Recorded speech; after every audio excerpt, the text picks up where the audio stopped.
Hello, everyone. I'm joined once again by Jalma Bayorn and Shruggy for the now long-awaited sequel to... What on earth was the last one called? Disarming the Naturalist, Nuke Part 2, right. Okay, so... Long-awaited sequel to... Oh, hang on. Why am I hearing myself here? Let's turn that off. I keep doing that. There we go. Oh, wait, I'm getting feedback from you, Jalma. That's what it is. That's okay. I thought it was me again. For the one time it's not my technical failing that's resulted in feedback. So welcome back, Jalma and Shruggy. Thank you. How are you doing? I'm good, thank you. It's about to get better, so. Yes. So, again, we are reviewing part 2 of King Crocoduck's Naturalist Nuke series against social construction. However, before we begin, generous monarch that he is, King Crocoduck has actually given us some warning in advance of a trap to look out for while we are going through his video. So we're going to look at that very quickly, and then we'll go through the video proper. So,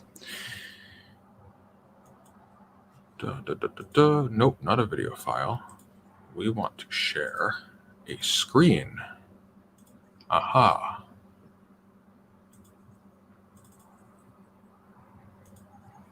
All right, so as you can see here,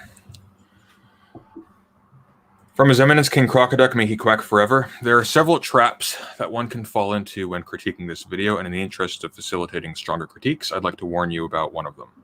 It is possible to recognize that both science and social constructs, under my usage of the terms, are products of natural forces, and that my argument that science issues fundamentally from natural processes is undercut by this fact. But this would be a mistake. Social constructs issue at some level from natural processes, and science at its core also issues from natural processes, but the core of science issues from natural processes independently of social ones. Science comes from nature, and society comes from nature, but science doesn't come from society. And he wishes us fun. So anyways, what do we think about that before we go in? Sorry, I just spilt my drink all over myself. So, Jalma, do you want to start first? Yeah, I'm going to start. That's always a good entrance. So, I mean, I think in general, one thing that's going to come up thematically in this entire discussion is going to be Ian Hacking's looping effect. So I do understand like what King Croc is getting at, and we've kind of had a meeting of the minds with him since our last foray into critiquing and praising whatever is going on in his work. But in general, I think that to be sympathetic to his argument here, what he's pretty much saying, as far as I can read it, is that these forces may well both have naturalistic explanations or be related to, natural causes, but don't need to function together or may not be things that can function together. And part of that has to do with the fact that, so it's not that like to say something is constructed isn't to say that it's sort of quotes man-made or artificial or not developed in relation to natural explanations in any way.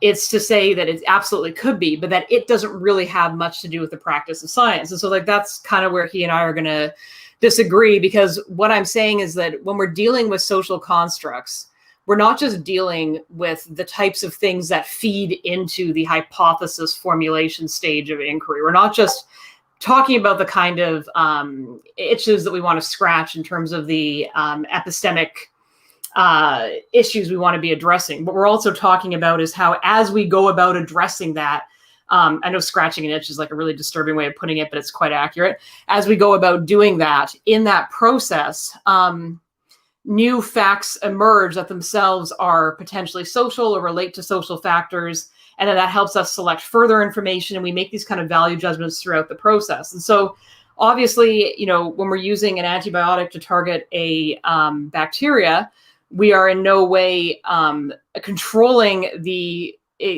lifespan or the metabolic reproductive rate or whatever of the bacteria itself. But what we are doing is going in and controlling for the thing that's relevant to us, and then that thing responds, proliferates, diminishes based on how we framed it. So again, like any scientific processes that we apply to understanding that or analyzing that has to take into consideration the fact that this is a category that's been developed in relation to us. So it's not just stuff goes on separately or stuff goes in sort of the onboarding process, that these two things happen concurrently and simultaneously as we sift through data and information. So that's kind of, I don't know if that response seems to be tracking anything, but that's kind of what I'd initially say. Okay, I'm evidently too tired for this because I couldn't keep up with you at all with that. I guess for me, I suppose my initial reaction to this is like fair enough insofar as he's trying to characterize science as simply a thing that human beings are able to do. Yeah. But I don't think that's typically what we mean when we refer to science. And insofar as he says science comes from nature and society comes from nature, I mean, these are both fine insofar as eventually down the line, you draw a causal relationship to, I suppose, some sort of natural process or some sort of, more specifically, non-conscious or unconscious process in the world apart from design or apart from human design. I mean, fair enough, but to say that science doesn't come from society, I think is just unintuitive. So we'll have to actually see what his definition of science is in the context of this video. Yeah, I mean, I could simplify the point pretty easily. Basically, the point is that when you're looking at something like bacteria, that functions outside of our categorizations of it, but it only exists as bacteria because of us. So you see how you can't engage in the scientific analysis of this natural phenomena without it also being a social phenomena. That's the point of it. Yeah, sure. Well, and I mean, to a certain extent, like at a basic level, science relies on taxonomies that are themselves going to be quite literally socially constructed. They're going to be linguistic. So it's about what we know, right? Yeah, exactly. But I mean, again, like when we distinguish between knowledge and opinion, like we are directly invoking, of course, like again, like social processes of social procedures of verification, things like that. It's going to ultimately rest on something to do with a society of rational beings at some level. Yeah, I'd say so. Yeah, Shruggy, any thoughts before we go in? Yeah. So I like this the larger paragraph here because there are three theses. So the first one is science comes from nature. And that's true. Science is a thing that humans do. What are humans? We're some kind of natural being. Check. Society comes from nature. Well, yes. Social beings, they're natural beings. They're some kind of animal. So check. Science doesn't come from society. So this I think I'm going to disagree with. And I mean, think about the context in which scientific activity occurs, right? Think about what kind of education you need to get in order to become a scientist, in order to, know what the heck you're doing, to ask any questions that engage with the sort of cumulative progress in any of the sciences. I think science, it's a kind of cumulative culture. Right. So it's something that you don't have to invent it every single time. So like, okay, you pass it down, right? You acquire some expertise, you teach that to your kids, they push it further, they teach it to their kids. And then, we start writing stuff down, we start forming schools. And yeah, I don't think you could contribute to the cutting edge of anything without reading a lot of stuff that other people have read after having been taught to read, right? So, I mean, it's hard not to say that science is coming from society under those conditions. But yeah, that's my hot take. Well, I think I have a feeling. Sorry, Jama? Yeah, so I'd add one addendum to that really quickly. So on a much more narrow analytical view, science is the process of answering questions, right? And so why we have those questions and what those questions involve is going to largely track things that are relevant for us or that are relevant for our general knowledge or understanding of the world. So even if you have this kind of intergenerational knowledge or common sense or practical wisdom that gets inherited, that is useful also for developing robust empirical methodologies for answering questions that are socially relevant, right? Now, again, yeah, so very well put. Now, again, like one way in which this would actually be a trap in the context of the argument that he's going to present in the video that we're going to watch in just a few seconds, I promise, is that, again, he's talking about under his usage of the term. So if, for example, if by science, he doesn't mean an activity over time as sort of a cultural inheritance, like an ongoing project that new parties can pick up and carry on. He's simply talking about an activity of the individual mind, then sure, at a certain level, yeah, that's something that's predicable specifically of an individual organism, and that would arise independently of society, even if it also comes from society simultaneously. Okay, there are no individual minds. Sorry, what? There are no individual minds who, pulled themselves up by their bootstraps and became great scientists by themselves. No, fair enough. But perhaps we're talking about a definition of science that involves some really rudimentary, I don't know, like thought processes or no, and that's a fair point, because that could be, I think we should also move on soon, but that could be a legitimate sort of concern about maybe the way in which science is getting characterized here. Obviously, per Dewey and all that, like the Deweyan community of inquirers, right? So when we're dealing with scientific practices, like necessarily not being able to involve individual minds, that's because the whole empirical methodologies we're employing, randomized control trials we're running in terms of contemporary methods, discourse we're engaging in has to be in reference to some existing body of knowledge or set of practices. So it's not always that we're literally sitting in a room corroborating about what this thing is. We could be completely isolated, but we'd still be involved in a community of inquirers. That being said, you're completely right, Sunday. This could be a potentially very atomistic kind of, not simplistic, but narrow conception of what scientific inquiry entails, right? Which is sort of implied by him saying specifically it's under his usage of the term. So I think before we go any further into this, I do actually take your point, Shrug, and actually agree with your analysis there. But before we go any further into that, we should probably actually see what he says in the video itself. Yeah. So let's bring that up.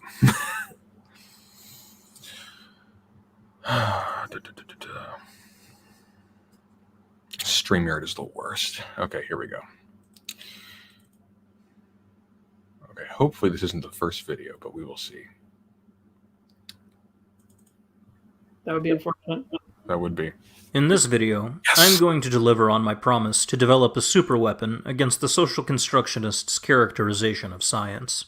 To do this, I begin with a naturalistic, pragmatic approach to the philosophy of science, in which I constrain the limits of epistemic and ontic inquiry with scientific methodology. Put simply, my starting point is the claim that the only things whose existence we're justified in positing, and the only things that count as knowledge, issue, at least to some degree, from the contents of our best empirical theories. I understand such theories to have been developed via scientific methodology, which, rather than being characterized via some discrete recipe, is understood here as adherence to certain functional standards.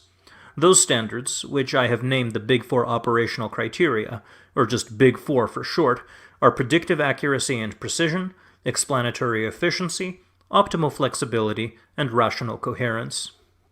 These in turn are justified by the desirability of such properties as the applicability of those models to situations in which we hope to exercise decision-making power, the efficient organization of knowledge within those models, the accountability of those models to our senses, and the internal consistency of those models.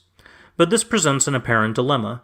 How can I naturalize my philosophical approach to science if it's founded upon normative, value-laden criteria? Values, we are constantly reminded, aren't natural, so a science which is founded upon value-laden criteria cannot be regarded as natural. Well, that's what we'll be addressing in this video. By its end, we will conclude that science is, at its core, in fact a natural process and not a social one, and the paradigm that we will be applying to arrive at this result is what I have called the naturalist nuke. According to the political scientist, Christy Winters, the standards for what constitutes science are the normative products of authoritative consensus and social negotiation, and so science is, in her words, absolutely a social construct. Indeed, she and others like her will no doubt look upon the Big Four as just another expression of socially constructed normative values. But look deeper. I submit to the viewer that the difference between the models generated every day by the average Joe and the models generated by scientists is fundamentally a matter of degree and not of typology. That the models generated by scientists are distinct from the models generated by common folk. They're folk theories, only in that scientific theories do a better job of adhering to the Big Four operational criteria. When people navigate the world, they do so based on the manner in which they've modeled their environments, regardless of whether their occupation is as janitors, bus drivers, or researchers at universities. Scientific professions simply entail a more rigorous, more systematized application of those techniques which we all use to navigate the world. True enough, the models that the average Joe develops will tend to fail far more frequently than those created by professionals with years of scientific training, but the reasons for this fundamentally seem to issue from the non-rigorous system. Sorry, I'm just going to interject something because it's really annoying me. Just the concept that science is itself a more rigorous form of common sense is actually really dangerous if that's how we accept inquiry, right? And I think in the spirit of this video, I think you'd probably want to say common sense is just a less, what word did you use? Rigorous? Common sense is just a less rigorous form of science, which I mean is the same thing, but the emphasis is different. Yeah, but the thing is, like, there's nothing that science necessarily or scientific practice on certain reads has in common with common sense, because the whole point of scientific inquiry is that we get rid of our pre-existing biases, frameworks, reflexive beliefs, and attempt to actually, as impartially and objectively as possible, gather information about the world in a systematic fashion to develop new beliefs as much as we can from scratch. So that would just be very much against the idea of, logica utens or common sense. So I don't really understand what he's getting at there. Did you want to elaborate? You said it was dangerous. It's dangerous insofar as basically whenever we go into any project, we want to make it extremely clear what the values we're onboarding are in pursuing that project. So for instance, and you see this with the development of a lot of nuclear technology and stuff like that, where why are we splitting an atom, for instance? I know this is a very boomer example, but why are we engaging in certain types of projects whereby the results or the non-epistemic results, so not related to the knowledge we can gain from that, could be used to various aims that are either beneficial to humanity or nefarious or whatever. We want to go into any given set of projects understanding why we're gathering this type of information instead of another type of information. There's a lot of stuff that goes into discussions of, for instance, like the extremely problematic IQ and race issue that is similar to this. And so in other words, like some people will say, well, doing well in an IQ test tracks your ability to do well in an IQ test, and it selects for certain conditions. But if you go in trying to answer specific questions that don't factor in those conditions, and you don't think critically about what those are, but just kind of take received wisdom that IQ is a measure of intelligence, then you're going to get certain results from that. And so basically, if we go in with a quotes common sense approach, we prevent ourselves from actually questioning any of the assumptions that might prevent that inquiry from being as objective and impartial and detailed as possible. So it becomes sort of unscientific, right? Which to be clear, that's like a super contentious example. That's not anything that King Crocoduck has done to my knowledge. No, he's not doing that at all. What I was about to say was that for all you know, this is not what he's going to be doing at all. It's just that if we were to be ungenerous in a very specific No. I'm specifically talking about the IQ example, just in case anybody drops in late. Oh God, no, that's completely my own example. It has nothing to do with King Croc whatsoever, and it's just the first thing that came to mind. So yeah. Shruggy, you were saying something. Oh, right. Yeah, I mean, so he's saying that these kinds of these folk attempts, so basically attempts by ordinary people to just understand the world and attempts by scientists to understand the world are pretty much the same kind of thing. So that's the opposite of what Jama was just saying. Same kind of thing, difference in degree is what he's saying. And the difference in degree, looks like he's saying, is the degree to which they fit the criteria that he's talking about. And this is just exegetical comments. This is just me trying to follow. Okay. Ready to move on? Sure. I am. Of beliefs by the general public, rather than from some special methodological distinction that presents a hard and unambiguous barrier between folk theories and scientific theories. Contrary to common belief, there is actually no such thing as the scientific method. There is no special recipe or checklist that one adheres to in order to do science. There are only the criteria stipulated by the Big Four, and even these are ultimately just idealizations. The Big Four cannot, after all, ever be perfectly satisfied. Not even by our most successful scientific models, because as fallible creatures who aren't omniscient, we're simply not able to create models that predict every last detail of a phenomenon with perfect accuracy and precision. There are limitations inherent to our observations and our measurements. Errors and uncertainties will always show up to some degree, and this is something that those engaged. Yeah, I just want to say that I think that the way he's stating that, as much as it may seem on the surface to be an obvious point, demonstrates what we call like epistemic humility and is extremely important in discussing the practice of science. It's also this kind of thinking that allows for us to engage in things like Kuhnian paradigm shifts. And so I just have to say how much I agree with how he's framing the practice of science here. I do appreciate as well that he made a point of pointing out that there is no one scientific method. This is something that even a lot of famous science popularizers get really, really wrong. Yeah. Like science is an activity that can incorporate a variety of methods. And a part of the nature of what science is that, well, I mean, the methods change drastically with our increase in knowledge. That's sort of what a paradigm shift is in large measure. In many cases, it's a shift in our methodology because we've determined that some methodology is more effective at getting knowledge than another one. So I did actually appreciate that point. An empirical inquiry just have to live with. To the extent that one is engaged in such inquiry, then, that is, to the extent that one is developing and testing Big Four compliant models, one is engaged in science, albeit to varying degrees. So what then? Does this mean that everyone is a scientist? Well, in a very broad sense, yes. We are all engaged in the business of generating models that organize our sense data, and we all draw inferential relations between each datum with the aim of improving our ability to navigate the world. Whether that navigation involves the literal act of ascertaining one's own position and following some route, or the more general activities associated with functioning in the world and exercising decision-making power with tangible consequences, both the specialist and the layperson seem to be engaged in fundamentally the same activity. Okay. The astronomer in orbit. This is actually really important because I think I also just lost our place. Hang on. Oh, sorry. No, it's okay. It's to the pause button is so close to the bar there. Let me just quickly. Okay. And we'll zoom it a little bit ahead there. All right. As you were saying, Jama, sorry about that. Yeah, so this is actually really important because he just, blasted the Logica Utens kind of common sense view of reasoning to one side. And he's saying that insofar as we want to be looking at a Yep. Before you go on, can you just break down what that means for the layperson in the audience who is definitely not? Yeah, sorry, I'm just like really tired. So basically, it's like, so basically, we're talking about functional logic, and so basically the kind of day-to-day thinking that's not formal logic. So it's not like deductive syllogisms, and it's not like mathematical reasoning, but it's just kind of like the practical, everyday kind of. What's the word for functional wisdom? The ancient word for functional wisdom. You'll know more about this. Oh God. That's what we're talking about. So the kind of shoot. Oh, right? I was actually talking to you about this the other day. You were, yeah.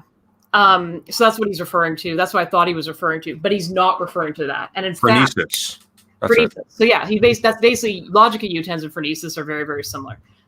He's not referring to that though, and I actually find this really interesting because the criteria, so the functionalist criteria he develops for engaging in science, and functionalism just means that we're going to define something not by not by its internal constitution or features or traits, but rather by the role or function it plays in some system or some cognitive apparatus. That's what functionalism is. His functionalist criteria for scientific practice might actually be better understood as a criteria for engaging in critical thinking in a wider sense. So these are actually really, really good ideas if you want to be increasing the quality of your thinking in a kind of day-to-day sense outside of just engaging in scientific practice. Like you want what you're looking at. This is kind of a remedy against bullshit, bluntly, where bullshit's defined as a state of affairs where the same explanation could be used to describe something as true as to describe something as false. So when you have a belief or you're developing a belief, is it accurate? Is there a way of testing it using existing methodologies and frameworks such that you know that it actually tracks something? Is it efficient? Like, are you using Occam's razor? Are you actually going and narrowly honing in to the most reasonable and basic explanation? Is this belief a flexible belief? Can you reformulate it, work with it? Does it work with existing knowledge? Is it rigid in ways that are underexplained? And finally, is it coherent? Does it work within the existing system of inquiry that we have? Does it work within the social world that we exist in? Like, these are great functional criteria for engaging in critical thinking. That's the hilarious part of this. So I thought, wow, that's actually pretty neat. Like, this is a really good way of framing how one ought to be thinking about things when you're forming beliefs.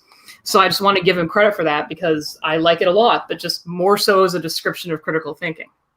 Before I make my point, you've just given us a philosophically useful definition of bullshit. Now my question is that definition bullshit? No, because actually this guy talks about bullshit. Who's the philosopher that talks about bullshit? Sure, he probably knows about this. Harry Frankfurt, right?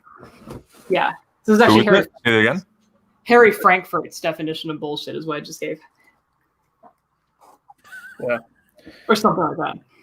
I probably messed around with it a little bit, but basically when we're dealing with bullshit, we're often dealing with something that it's not just that it's not that it's not truth apt, because a lot of things don't actually track truth. It's that the same explanation could be employed to completely different conclusions. Like, there's nothing about it that earnestly tracks one line of reasoning, like something like that, right? As soon as you said the word bullshit, the viewers went down by 2. So I think those are the reactionaries gone. I was just going to comment here quickly. I think we're actually sort of seeing a little bit of where the definition of science as being both natural and independent of society, that sort of that characterization that we disagreed with, and the caveat that he gave us before we started analyzing the video itself. I think we're starting to see where that's coming from. So how do I want to put this? He's isolated science away from this conception of this essential thing with these specifically codified, I guess you could say, like technologies or something, like a specific method. That's the word. I lost the word methodology for some reason. As science is a specific form of methodology rather than an activity that incorporates different and increasingly new methodologies as it expands in its own self-awareness, to get weirdly Hegelian, and I'm starting to seriously regret reading a lot of that this year. I think what's happening is he's identifying that there isn't a sharp distinction in terms of the scientific activity between the layperson and sort of the decorated capital S scientist in society, and going from there to say that science entire is an emergence from nature entirely independent of society. But we're really packing a lot into science when we say science. Yeah, I'd agree. And I just wanted to note that I'd say that what he's talking about in relation to science, really, I can see Peirce kind of haunting the background of what he's discussing. So basically what he's saying is the process of inquiry is consistent across the human population if you engage in that third grade of inquiry where you're in the process of erasing doubts, right? And that's common to different people, regardless of how decorated they are or what you said. The way it goes, the sideways turn it takes from there is then the naturalistic, not the naturalistic, but the sort of focus on science as natural, and then getting really, really far away from the notion of inquiry from there. As a side note, that was basically my own definition as far as I could tell. It's compatible with what Frankfurt is talking about, but it's not identical to his definitions. That's pretty much like my own sense of what bullshit is. So, yeah. Yeah, wasn't it that you say things and you really don't care if what you're saying is true? There's some kind of other ulterior end that you have, and that's why you're saying it. And so you'll just change whatever you say. You won't be consistent necessarily, but I mean, the point is not to get caught, and that's bullshitting. Yeah, and there's like a narrow version of it too that gets probably overly dogmatic, where it's like, well, you could take the exact explanation and turn it to the opposite end. And that was kind of what I was thinking of. I don't know who to attribute that to, but that was what I was getting at. I feel like it has to be false though. Like when you say something's bullshit, the connotation there is that it's wrong in some way. The connotation, I just think the connotation is that it's not truth tracking at all. So you can't say that it's true or false. Like it's beyond the realm of being able to actually attribute. Actually, rewind a little bit. I think you had it. I think it's not truth tracking over time. Yeah, so it's not. Yeah, exactly. So it's not that it isn't true or false. It's that the true or falseness of it is sort of secondary to the actual purpose of the locution or whatever. Well, and also, so it's easier to talk about bullshitting or bullshitters as opposed to like bullshit in some, well, that you literally way. Yeah, fair enough. But literally, it's also literally that this is such a huge tangent. We should probably move on. But it's also speaking of bullshit, we're here to talk about King. Yeah, but it's also literally that you couldn't necessarily track it as true or false. Like, it's not that's a secondary consideration. It's that there's some statements where you can't. Even though it appears to be something where you could do that, you can't actually. Okay, let's move on. You see that blue I actually bar? had a point on the model thing. Basically, where in the world do people make models?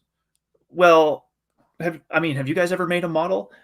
BC Don't Shavers feel is full guilty of if you haven't, because it's actually a pretty rare activity. There's like some phenomena out there in the world, some phenomenon, and like you want to make sense of it. And you look at this thing and you come up with a way to formalize relations, probably quantitatively, probably using math. This isn't something people do very often. But what's being claimed is that, in the ordinary course of things, we're making models just to get by in the world, just to get on a plane and just get about the basic activities of life. So I guess I would be inclined to think that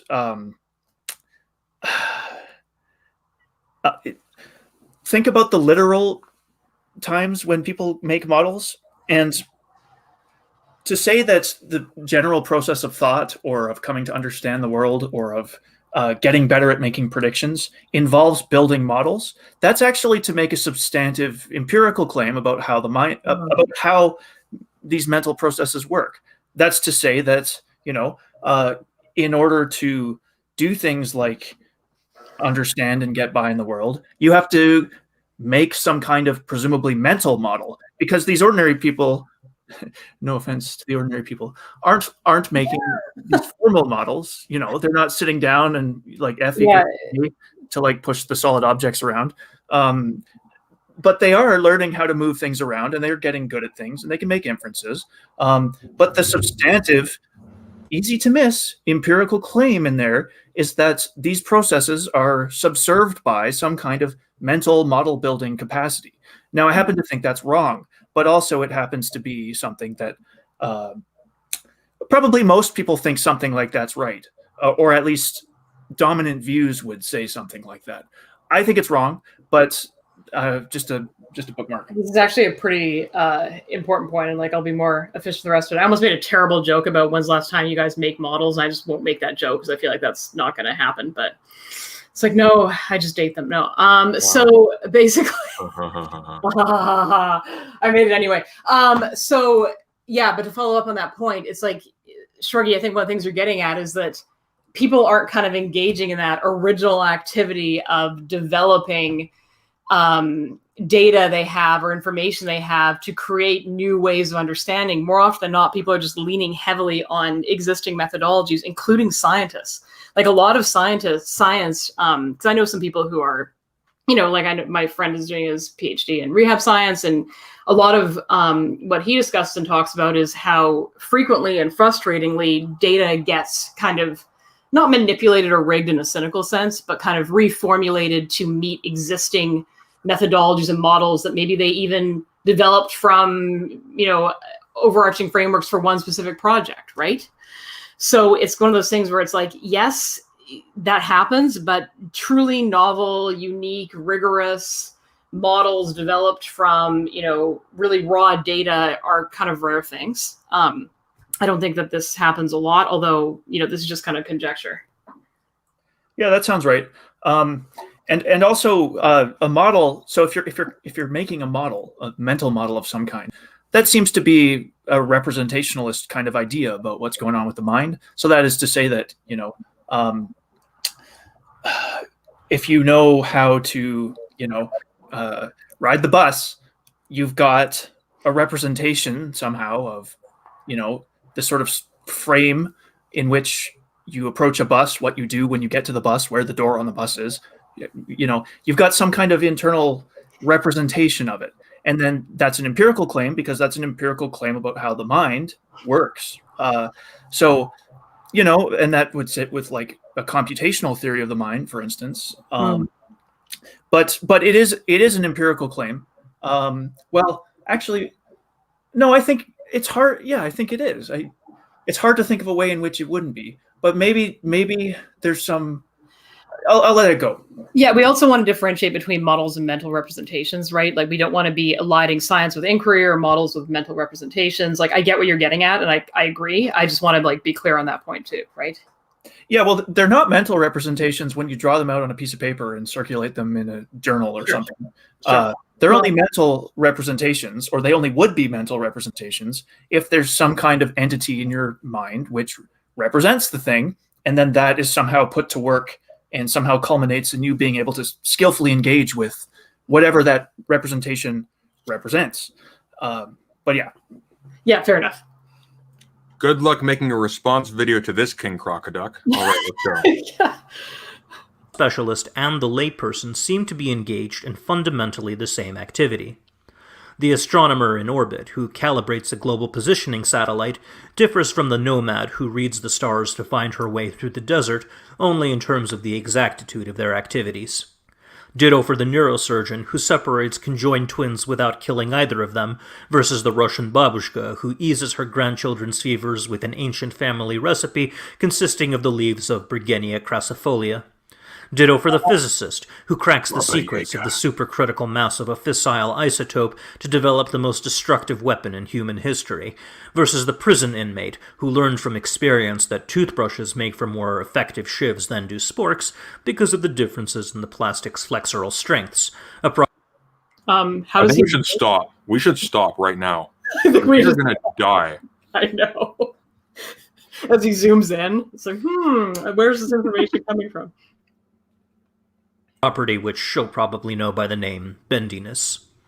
The point is that there is continuity between the models developed by people in lab coats and the models developed by everybody else. So can we stop? So do you see in this lower left corner what's being depicted here, right? So you've got these people's heads, and then there's a little bubble in the head, and then there's some gears, and there's a light bulb with a check mark.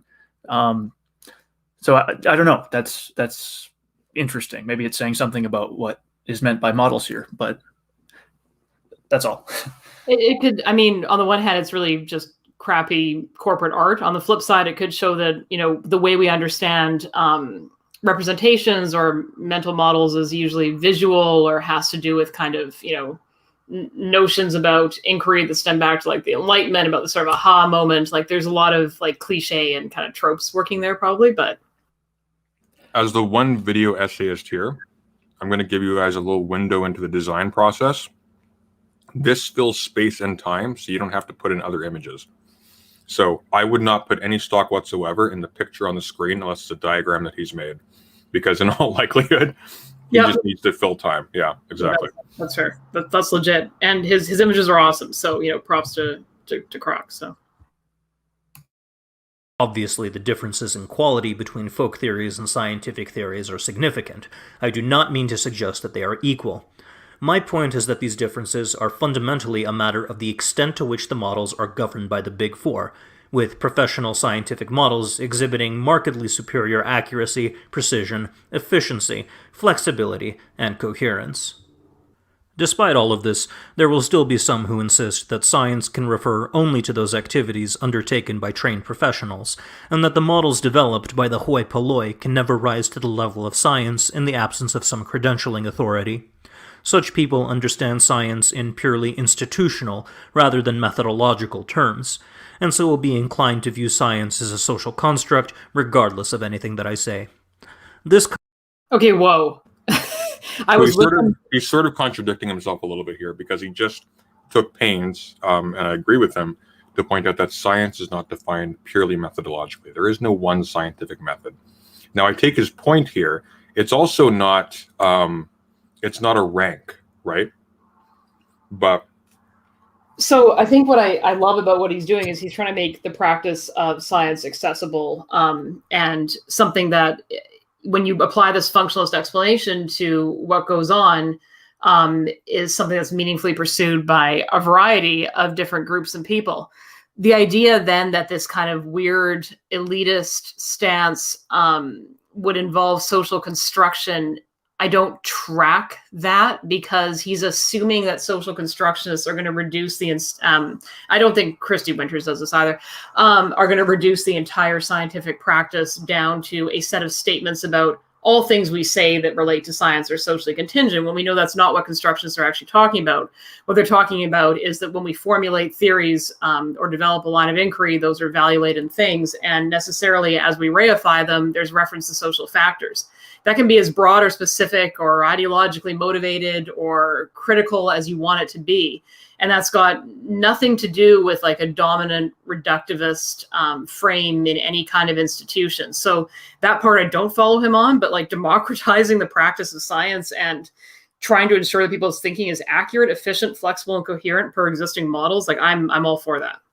I think the distinction that needs to be observed here is between a social construct and just a social construct. So a lot of times when we say that something is just a social construct, what we mean is that the thing is purely contingent, and thus it doesn't need to be taken as seriously as something that is more concrete in the world. But we can also say something is socially constructed without also necessarily saying that all of its components or all of it generally, or all of its implications are simply contingent. They simply also rely on contingency for the current form. And it depends whether you have a weak or strong notion of social construction per people like Sally Haslinger and stuff like that. And so a lot of really concrete objects in the world exist the way they do, with reference to at least a few social factors that then continue to be relevant as we engage with those objects and potentially shape how they are through that engagement, and then they present themselves to us in that manner. And so like bacteria is a really real thing, right? And this is an example that I need a better example, but people like hacking even go... Gender's a good example. It's not a good example insofar as we're talking about things that are not real ideas, rather concrete objects in the world. Oh, I see what you're saying. Yeah. Actually be socially constructed. Like rocks, how we understand rocks, be sedimentary or mesomorphic or whatever, dictates the way that we're going to mine for different layers, and then dictates what the geological structure of that area of the world then looks like from then on in, and then dictates how we're going to pick out and value certain things compared to other things fairly arbitrarily. Does that change the concrete objective reality of these rocks outside of our ability to deal with them, categorize with them, or engage with them? Absolutely not. But that's kind of the idea of science as being socially constructed, is that it has to do with the value judgments, the normative judgments that go into our processes. So, and again, when something's accurate, what's it accurate in relation to? What's it efficient? How is it efficient? What makes it flexible? So that also factors into all that. So I just don't think that there's this like monolith of, academics reductively dismissing the entire practice of science as merely, as you frame it so well, socially constructed. I don't think that exists. So that's the part that I don't like. I'd be careful of that, because I bet you we could find some. I bet you could, but they wouldn't be doing their job, right? Fair enough, but I think that's King Crocoduck's point, to be fair. But he's saying it's endemic, and I don't believe it is. Because the idea of mere social construction is not common, at least in analytic philosophy circles, at all. And in fact, people will qualify that heavily and attack it. I think in terms of the kind of people who are going to be bothering the STEM scientists, it's probably fairly endemic. I think in terms of academia as a whole, it's not. Sure. Kind of person will understand the barrier between science and non-science to be the presence or absence of a credential.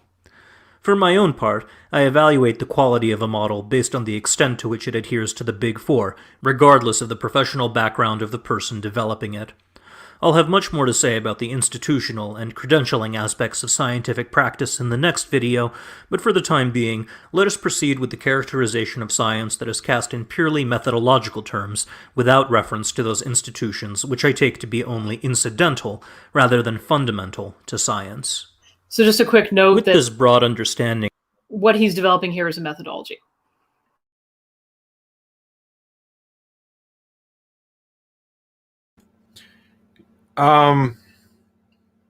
Yes, but it's loose.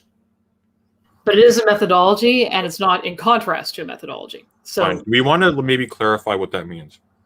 So a methodology is, oh God, I'm trying to think how to frame this, is a way of approaching something that allows us to see it in certain terms. And so we're going to have a set of criteria that we're applying to something's function in the world. We're going to look at something as a phenomena as opposed to like a concrete structure. We're going to look at something in terms of the data that we can gather on it and then try to locate it. Here, let me jump in. I think I have a good way to characterize this.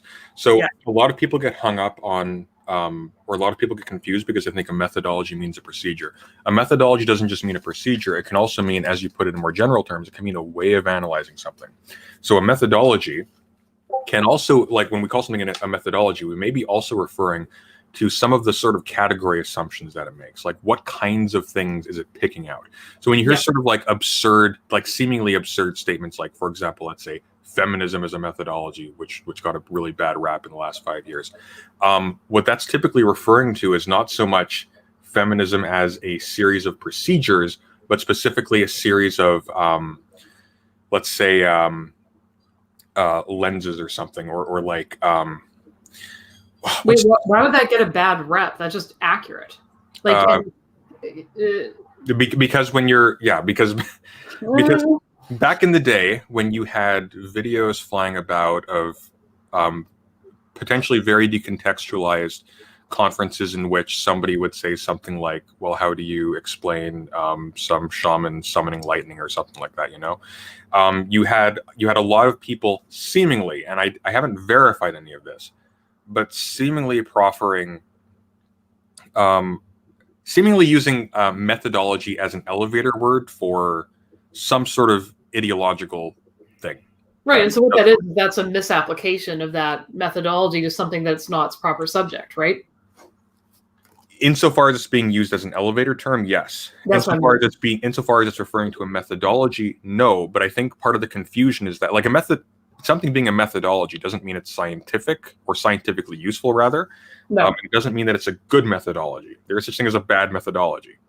I would say that a methodology's goodness is defined by its correct application to the phenomena that it's picking out. So if you're using a feminist methodology to talk about something that has nothing to do with anything we could view as either a social construct or metaphysical category associated to that, and there actually is probably a wide variety of things that could be associated with that, then I would say that's a misapplication. So we're getting into kind of more of a criteria about what makes a good methodology now, but I'd say one of the main criteria is that it is good if it is applied appropriately, accurately, efficiently, and flexibly to the criteria that it picks out, right?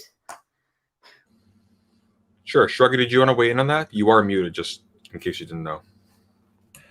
Yeah, I don't think I have much to say about this. All right, let's keep going. Sorry. Of science as the development and testing of models governed by the Big Four, it becomes possible to situate the models developed and tested by both ordinary Joes and professional researchers along the same spectrum. Where a model lands on the spectrum depends on the extent to which it adheres to the Big Four operational criteria. On the far right, we can place those activities associated with the development and testing of our most successful models, such as quantum field theory, whose predictions have been verified up to an exactitude of 11 decimal places. At some point to the left of that, we can place the stereotyping and generalizing activities associated with the development of folk theories.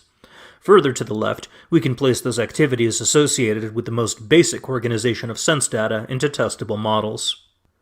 Remember that when your senses are bombarded with sense data, your mental faculties are not just passively absorbing sights, sounds, and smells. Your mind is actively engaged in the organization of that data into models that you use to navigate the world. When I walk through a forest, I'm not bombarded with disorganized bundles of sensations. I don't stumble haphazardly through a kaleidoscopic cocktail of greens and browns and grays. I see rocks, I see squirrels, I see trees. My mind is taking that sense data, processing it, and outputting a map, a model of the world that I experience, and the properties of that model, at least when my faculties are functioning properly, are such that I'm able to competently navigate the world. And that model is constantly being updated. As I move through the forest and experience new sensations, my model responds to the changes in information and influences my behavior accordingly. Okay, great. Can I stop? Okay, so I keep saying, oh yeah, I don't think about it that way. I think about it a different way. I've never actually said what the alternative to this representational view is, but this is as good a point as any to sort of outline what an alternative to that picture might be. So I'm gonna talk about Gibson. Okay, so is that all right? Less than 5 minutes. So here is one way of thinking about what perception is, or even getting knowledge about the world is like. So you start off with a bunch of sense data, right? A bunch of it's kind of meager. You can think about like retinal images, right? You got two-dimensional images. And of course, what's an image? I don't know. It's a bunch of pixel data, right? It's not meaningful. It's two-dimensional, but we see a three-dimensional world, right? And we see a world of meaningful objects, right? And we see things and become aware of things to the degree that we can do all of these fancy human activities. So how do you get that from these continuous streams of two-dimensional images? Well, this classical picture goes, the mind has to make up the difference. How does it do that? It elaborates on the sense data, right? It organizes it. It constructs it in various ways. It builds up some rich representation of the world on the basis of this sort of meaningless sense data. So that's kind of a view according to which the more you learn about the world, the more you come to be able to appreciate in it. In some ways, the further away you're getting from the data of experience, right? Because what's happening, you're adding more to the stream of sense data that's coming in, right? So this really is a constructive view about what knowledge is and even what perception is. Okay, so what's the alternative to that? An alternative to that would be to say that all of this richness that you perceive or come to know, all of these increasingly specific aspects of the world, that stuff's out there in the world, right? So if you're talking about being able to detect, I don't know, say you're talking about like a species of bird, for instance. If you don't know birds, you see like, I don't know, a varied thrush and you think, a bird. But like, then you can learn what kinds of birds there are. And when you do that, what you've done is you've tuned your perceptual systems so that you can pick up on that specific difference next time. And the information is in the light, right? So the difference in the world that you perceive, it's in the world. You pick up on it through the light. And that's a matter of your perceptual systems being tuned to the regularities in the world. So you're not adding any of these things. There's no need for models on a view like this. What you need on a view like this is just heightened sensitivity to the regularities in the world. So you could call that a differentiation theory of perceptual learning. You could call it a specificity theory in that you're picking up on the information that specifies the richness in the world. But it's a totally different way of understanding what perception is, and down the line what knowledge is. And it diverges, of course, from like the whole empiricist tradition and pretty much things that characterize the status quo thinking in contemporary philosophy of mind and cognitive science. But yeah, this is if you're interested in this, it's called ecological psychology. Look it up. Interesting. Yeah, because it's I was going to say, like, that's actually your sort of the way you're framing that is, differentiation theory of kind of like sort of perceptual judgment or that sort of thing, where basically like the thing is available in nature on kind of like a hard realist framework to be able to access, and that we might be able to tune ourselves or tune ourselves to what's already available in our environment, and kind of the ways in which the process of perception interfaces with that. Like, I find that really interesting. And it's funny because we were talking about representation, and of course my mind immediately went to anti-representation and anti-representationalism, which is a completely different view that's promoted by people like Richard Rorty, right? And so that on the polar opposite end is that, representation, that knowledge doesn't actually mirror reality, and that We can reject the philosophical notion that reality can be adequately represented using any kind of sensationalism or any kind of perceptual judgment or whatever. And so just to clarify, like, anti-representationalism is the completely opposite view, but it's funny how different they are. Sorry, then what? So the view I just outlined is, well, yeah, it is anti-representationalist because, well, there's no representation on the picture.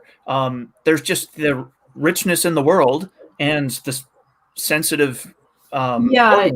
It's like that's where like the sort of with Rorty it gets a little bit tricky because I agree with you that your view is just talking about like tracking the richness of the world and not the mental representations we can make of it. So in that strict sense is an anti-representationalist view. In the more sort of Rorty sense, it's more like an anti-representationalist view is that the mind cannot mirror reality. And so it doesn't, it's cynical to the possibility that you present. And so you're right. They broadly are basically those kinds of views, except the view I'm purporting is cynical about the very thing that you're embracing or something like that. Right. Yeah. I mean, I'm kind of skeptical about the notion of mental representation myself as well. Yeah, and so I guess what I'd say is that fine, both are anti-representationalist views. However, the Rorty view is cynical about the fact that knowledge and either like a Gettier thing of justified true belief or however else you want to frame it could ever track reality, versus yours is that no, we can tune our perception to track the thing that already exists in reality. So they make fundamentally different claims at that level, even if they both kind of eschew the notion of representation, right? Yeah, I guess to be fair, I really mostly talked about perception there, and hatching out exactly you do with other kinds of knowledge is a project that I'm sort of trying to contribute to. Anyway, the point of all that is that it's amazing how different anti-representationalist views can be. Like when you look at Rorty on the one hand, and then the ecological. Sorry, what was the rest of that? The name for that? Yeah, ecological psychology. Ecological psychology, on the other hand, like they can both reject that notion and be radically different. It's just like a little aside in terms of like how much variety there is in so-called similar philosophical views, right? Yeah, and there are other ones too. And if you're interested in that, I think you want to look at Gibson, you said? Yeah. Which Gibson? There are many Gibsons. Yeah, James Gibson. So, okay, if you just want to read a paper that's like pretty clear, there's one James Gibson wrote with his wife, who was also they were like a power couple. They both developed different arms of the theory, but James and Eleanor Gibson's what's the name of it? It's perceptual learning, differentiation, or enrichment, something like that. If you Google that, you'll get it. But if you want to read like the Bible, I've heard people call it. Well, he wrote two books. Both of them are very good. There's The Senses Considered as Perceptual Systems, which has more generality, and I think some people think is the better book. And then there's a later one, The Ecological Approach to Visual Perception, which is much more cited. And this is where the notion of an affordance comes from, if you guys have heard of that. But yeah, I highly recommend. Check it out. It's good stuff. All right. So if you see that white line, I guess you can't see that white line. Only I can see the white line. I'm seeing a white line on my screen. It's a very long line. It's much larger than the blue line on the left side. And that white line shows our distance to freedom. So we need to push on. Yeah, we were The organization of these various types of models in the fashion displayed here deserves some elaboration. First, the basic mental models that we generate are That's you two. Are themselves so specific to the environmental stimuli that we experience at a given time as to be highly limited in the extent to which they may be generalized.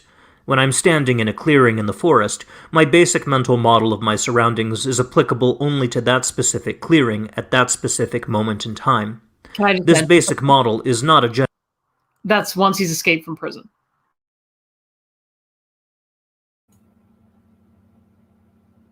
You lost me. Use the toothbrush shiv to get out, and now he's standing. Oh, I see. Okay. Yeah. Yes. I chuckled mutedly. Generalization of all the clearings and all the forests of the world, but rather functions as a map of the particular clearing that I'm standing in. If I experience enough clearings and enough forests, I might intuitively generalize certain features of those clearings within a folk theory that roughly describes all the clearings in the world.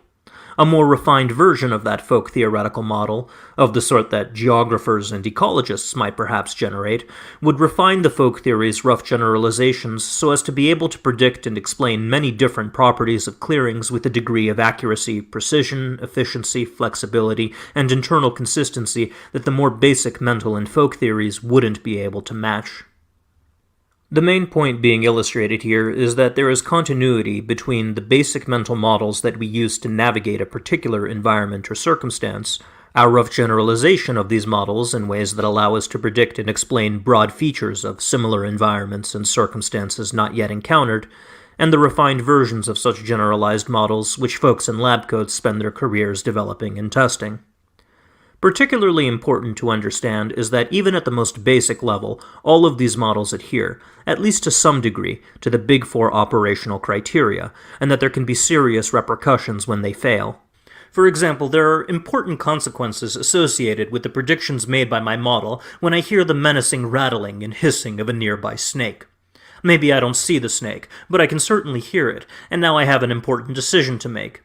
If I can't use my model generated from the sense data available to me in order to predict, with at least some baseline level of accuracy and precision, where it is that I'd most likely step into the path of the snake, versus where it would be safer to walk, then I might be faced with some significant consequences that could have a deleterious impact on my...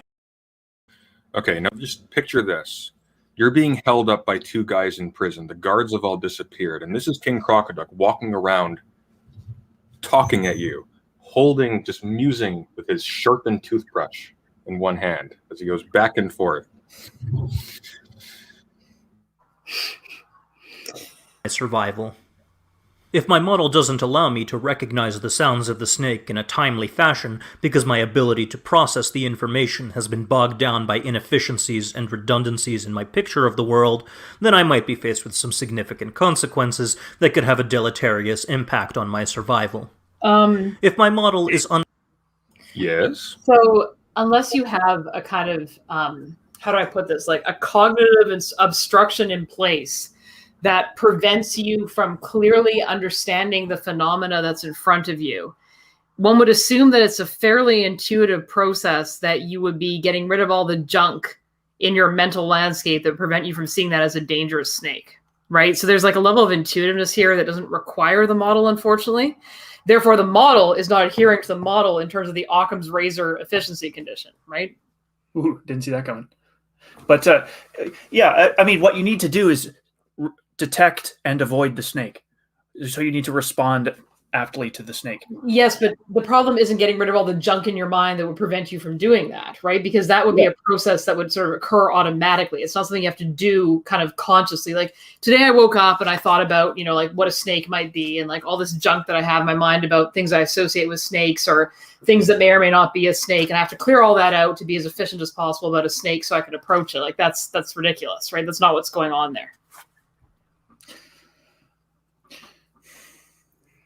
Well, I mean, it's clear that, like, at least not consciously. I mean, you got to avoid the snake. You got to recognize that there's a snake. Or look, really, you just have to avoid the snake. I mean, yes, exactly, right. And so the point that I'm trying to make, though, is that you don't have a lot of chart junk in your mental landscape about the snake that has to be overcome in order to know that you need to avoid the snake. That's over-explaining. And well, that's right. Over-explaining. That's a good. The second a theory over-explains, it becomes inefficient, right? And one of his conditions is that things ought to be efficient. So anyway, yeah. Yeah, and my thought is just that, you know, again, so this kind of is, so yes, you have to avoid the snake, and then having a model of snakes, which is precise and has all this information about snakes, that's part of a hypothetical explanation for how you avoid the snake, right? So that could be correct or it could be false. Again, that's an empirical claim. But anyway. I would argue that right, that would not be the model, right? I think what Jalma's getting at, though, is that the actual, like, in practice, the actual process of avoiding the snake doesn't actually invoke the model. The model is something you sort of muse about separately from the actual experience of avoiding the snake. You do that. Have a model, yeah. Yeah. Because you're not in this kind of like world in which all phenomena are striking you simultaneously and you can't process sense information. You're completely overwhelmed unless you have something that cognitively maybe predisposes you towards that, in which case you may need to actually actively put the model in and start thinking about what the conditions of the model, this being a snake, are. Like, you may have to actively do that in a conscious way if that's an issue for you. Otherwise, that wouldn't come up, right? Yeah, it's something sort of automatic and instinctual, sort of like when you recognize like fruit in a tree, to use a Jordan Peterson analogy or something like that. I know. All right, moving on. Responsive to evidence, either because it dismisses the sounds of the snake as illusory, or because it recontextualizes that sense data as the sounds of something more benign, like perhaps those of water flowing gently in a nearby stream, then I might unwittingly travel towards the source of the sound, and end up experiencing significant consequences that could have a deleterious impact on my survival. And finally, if my model isn't internally consistent, for instance, if I simultaneously register that the snake is to my left and that the snake is to my right, and I have to choose between those two directions when I decide to move out of the snake's way, then my ability to judge the correct course of action may be compromised, and I might be faced with some significant consequences that could have a deleterious impact on my survival. Sure. It's just that, yet again, like, the ability to differentiate between the fact it's a snake and the fact it's the water is not benefited by having a robust kind of textbook theoretical understanding of what features are either how do I describe it? Oh God, Aristotelian features, accidental versus essential properties. Like, it's not based on having an accurate list of the essential properties of a snake versus water. It's based on this intuitive judgment that, like, that doesn't look like water. That doesn't sound like it hissing. That doesn't sound like water flowing. That sounds like something else. So the initial phenomenological response in terms of like understanding the sense data isn't going to be that is a snake hiss. It's going to be like something's off, right? So knowing what a snake hiss sounds like could help you, but is not necessary to knowing that something is off. And this is important because this is how we're actually engaging in like a pragmatist sense with the world. Like, the initial phenomenological judgment we're making, where we have this percipium, like we just get this thing that hits the back of our mind and like the Irradiating sense that goes past our ability to develop a representation of it, where we know something's off, is not something that can be captured by the scientific theory, right? Well, I mean, critically, like, would your experience of perceiving the snake and then choosing to avoid the snake or treat it in some sense as a threat, would that be necessarily? I mean, obviously, you're going to have some level of experience and conditioning to avoid predators or certain kinds of animals or certain kinds of sounds in sort of a conditioning sense. But would that actually be, like, you can imagine yourself being on an alien planet and encountering some analogous display or emission by some kind of predatory animal or non-predatory animal, and having exactly the same reaction as somebody does with the snake, even if furnished with a model for how that snake acts when it does. And I kind of know where you're getting this from, because you and I played horror games and we don't know what the hell we're dealing with when we're playing the game, but we know that something is deeply off because that's not the normal set of sounds that we hear around us. So there's something about the perception we have of that thing that stands out in some way, given in a holistic sense what we know about the world or what we're able to glean about our own existence in that world. We're like, no, there's something weird. There's something off, right? So we already have that sense when we're playing horror games, right? Yeah. Shall we move on? Sure. So even with these simple models that we use in our day-to-day lives without ever really thinking about them, the big four are still in play. These basic models form the basis of the more advanced inferential webs of belief that we weave when forming the more complex folk and scientific theories that are further along the spectrum. Now here is the million-dollar question. Who taught us to create models with these properties? Who socialized us into valuing predictive accuracy and precision, explanatory efficiency, optimal flexibility, and rational coherence? What society was responsible for constructing these values? Of course, these questions are malformed. They make an assumption about the nature of these values that, as should be abundantly clear by now, isn't justified. So let's ask the more general question. Before we ask the more general question, does anybody want to take a shot at answering this with a proper noun? No, I just want to say why his entire way of framing this is incorrect. So it's like the social constructionist isn't going to be asking those questions. The social constructionist is going to be asking, accurate per what, efficient in relation to who, flexible under what framework, and coherent per what set of structures developed by what community of inquirers. That's it. That's not the questions they're asking. It's rather the questions that I'm stating. Fair enough, but at the same time, even taking the question as is, like it seems that this is an historical question with an actual fairly concrete answer, no? Well, there should be some story you could tell about, because Aristotle. Well, I mean, maybe to an extent. But I mean, like, crucially, when we talk about who socialized us into valuing predictive accuracy, I take that to be something that can be formally stated. When we're talking about a value, we're not talking about something that's sort of implicit in terms of like what we prioritize in practice. It We're is talking absolutely Hume who socialized us into this and who socialized us into valuing empiricism. Like, it is 100% Hume. So just throwing that out there. Well, this is like one of those images of science, right? One of those sort of, because probably at some point in, I don't know, elementary school, high school, we are actually taught to value these things in some kind of elementary science class, right? Like people are, when they first tell you what the scientific method is, yes, singular, the scientific method. When you're first introduced to it, you know, there is a lore of science that we are socialized into in virtue of, you know, getting a Western education. So there is some of that. But on the other hand, another thing this question could be getting at is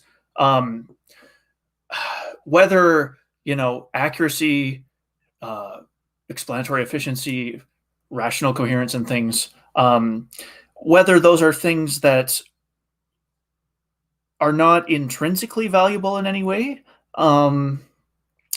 which would be wrong. I think it would be wrong because, so as organisms, we do need to predict what's going to happen. That's true.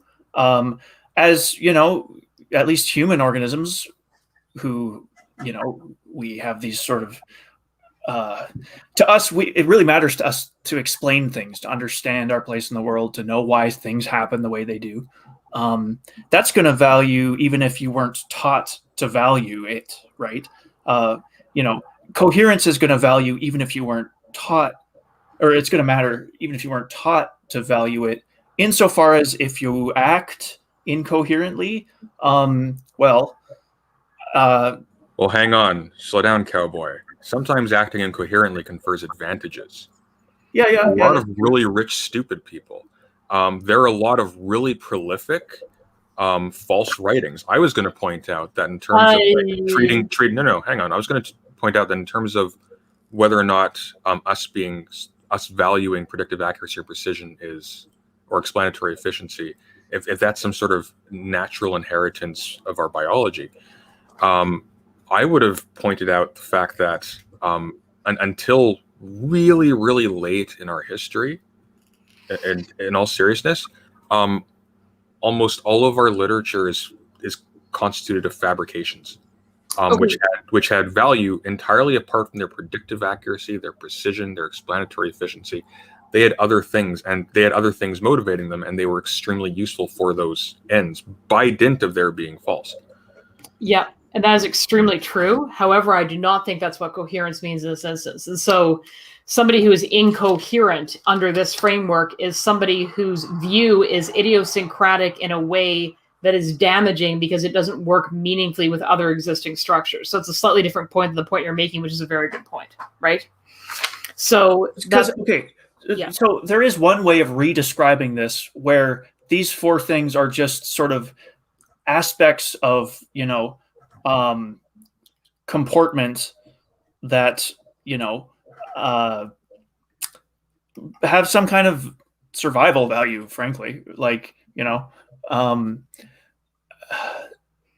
Yeah, sure. But so, and I think all that's really true. I just wanted to sort of interject earlier, like in the previous explanation you gave, to say that this isn't unrelated to the cause constitution error, right? And so, you know, let's say that we could track exactly where this came from. We could track maybe it's post-Humean thinking, or we're indoctrinated into these kinds of processes. We still wouldn't be able to get at what was intrinsically valuable or maybe natural or maybe functional about this kind of thinking if we want to actually agree with this as being what he says it is. So the point is that there's like a cause constitution issue here as well. I'd just like to add to what you're saying. Can you clarify that a little bit? So if Hume caused us to think about causal effect as necessary, but maybe mind dependent or something like that, and we started to develop empirical methodologies based on this notion of not deterministic, but like a cause leads to effect, and this necessarily frames our thinking. That itself is not sufficient to understand what goes on in the process of empirical thinking and isn't the full explanation for why it's valuable, right? Like something can cause something without being what makes it valuable or what makes it the thing it is, right? Sure. I mean, like for myself, again, I mean, right down to the way in which we perceive things like color and whatnot. And I'm a complete layman when it comes to this. Maybe Shruggy actually has some more to add to this. There are ways in which our interpretation or our perception of the world having an element of untruth or inaccuracy actually has survival or even growth value. So, well, and it's not necessarily untrue; it's just not coherent under existing structures. So you're giving me a bit of a Malcolm Gladwell outliers argument. Well, it could be not so much that it's not sorry. How do I want to phrase this? It's not so much that it's false as that it simply has no quality that in and of itself you would sort of elevate with the designation true. It's not really. It's not true that something. When something is sort of exaggerated in your perception, that's not a true or false distinction. Sure, but we know from Kuhn and Kuhnian paradigm, and we know from like paradigm shift rhetoric and sciences that for something to be coherent with existing theories doesn't necessarily mean it's true. It just means it's coherent with what exists, right? Sure, but I think he's getting at something pre-science, but we'll let him keep going. Sure. Where do these values come from? I have alluded in a previous video to radical implications of my philosophical program, and it is here that they will at last find expression. To the question of the origins of the pragmatic, normative values which motivate the features of scientific models, I'm going to answer with another question. Are human beings the only organisms that create models governed by the Big Four operational criteria? The answer to that question is what detonates the naturalist nuke. Science, I submit to you, is much, much older than social constructionists realize. The activity of generating and testing models which adhere to the Big Four operational criteria is one that has been put into practice for far longer than any society that has ever existed. It is a practice that is older than the oldest languages, more ancient than the most ancient institutions. It is something that predates the existence of societies, and thereby social constructs, by billions of years. Science is not an invention of society. Science is an evolved cognitive process. Okay, I can kind of interject now because this is okay. Well, I actually wanted to comment on that really quickly first. So yeah. It seems like what he's doing again is he's characterizing an activity that all organisms seem to do, and that is that they respond to their environment in a fairly predictable way based on sense information. He's characterizing this as a model. Models are scientific. And so he's then projecting science backwards into our evolutionary history. That doesn't seem to work. It doesn't, because it's a post hoc explanation, which is what it explains it after the fact, right? In order to justify it. So in addition to that, though, what I would say is that, so maybe a bit of discussion about nominalism versus realism helps here. So you can have an undifferentiated pile of something, and then you decide to take a portion of that and call it dirt, and the rest is water, and you distinguish between the dirt that's in your hand and the liquid that's over in the lake, and that's dirt versus water. And so both the dirt and the water existed as an undifferentiated mass, if you want to frame it that way, long prior to any of our ability to articulate any truth about it in our own terms or anything relevant about it for us. That's true.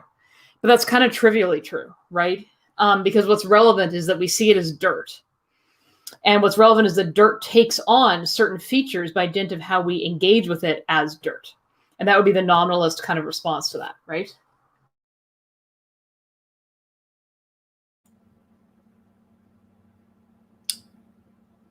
I just want to see how far back this is going to go. Yeah, sure.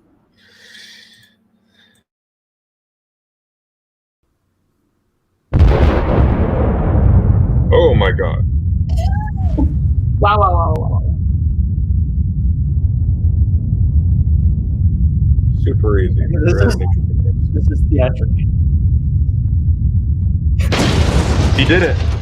He did it. He nuked social construction. No. Oh, the humanity. No.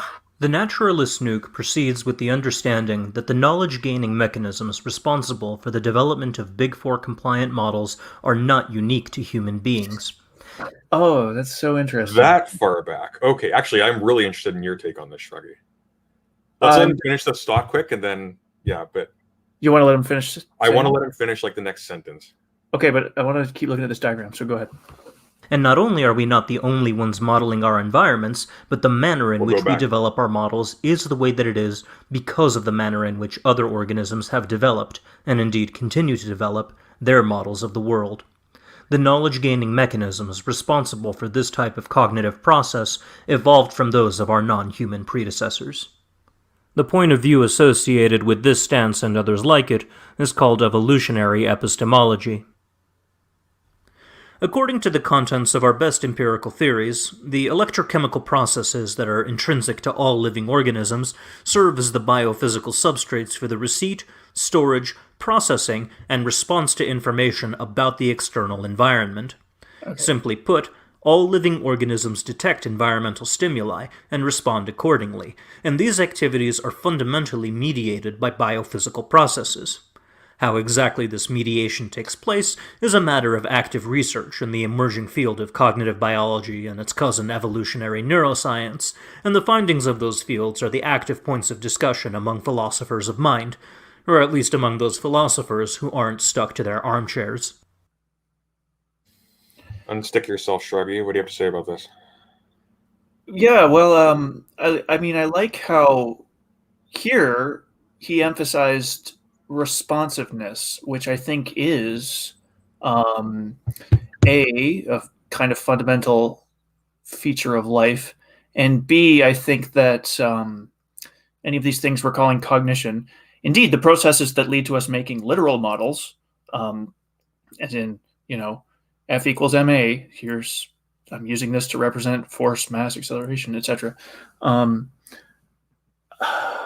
Yeah, I think it's an elaborated form of responsiveness, and I think that an evolutionary story is going to explain how that works. I don't think that it's going to be a neural story necessarily, because I think, again, that this is something that beings with nervous systems have in common, actually, with beings who don't have nervous systems, even single-celled organisms. And again, so my only objection is I don't think that notions of information processing, or model building are how that works. So I like the emphasis on responsiveness. I don't think that model, like internal mental model construction, is how it works. And I don't think that these information processing models of nervous systems are correct about nervous systems either, at least the ones that purport to explain like whole organism level behavior on that basis. Yeah, that's what I have to say so far.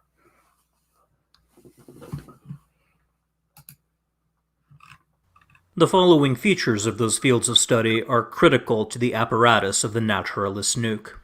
First, that all living organisms process information about their external environment and respond accordingly. Second, that these processes are continuous over the course of evolutionary history.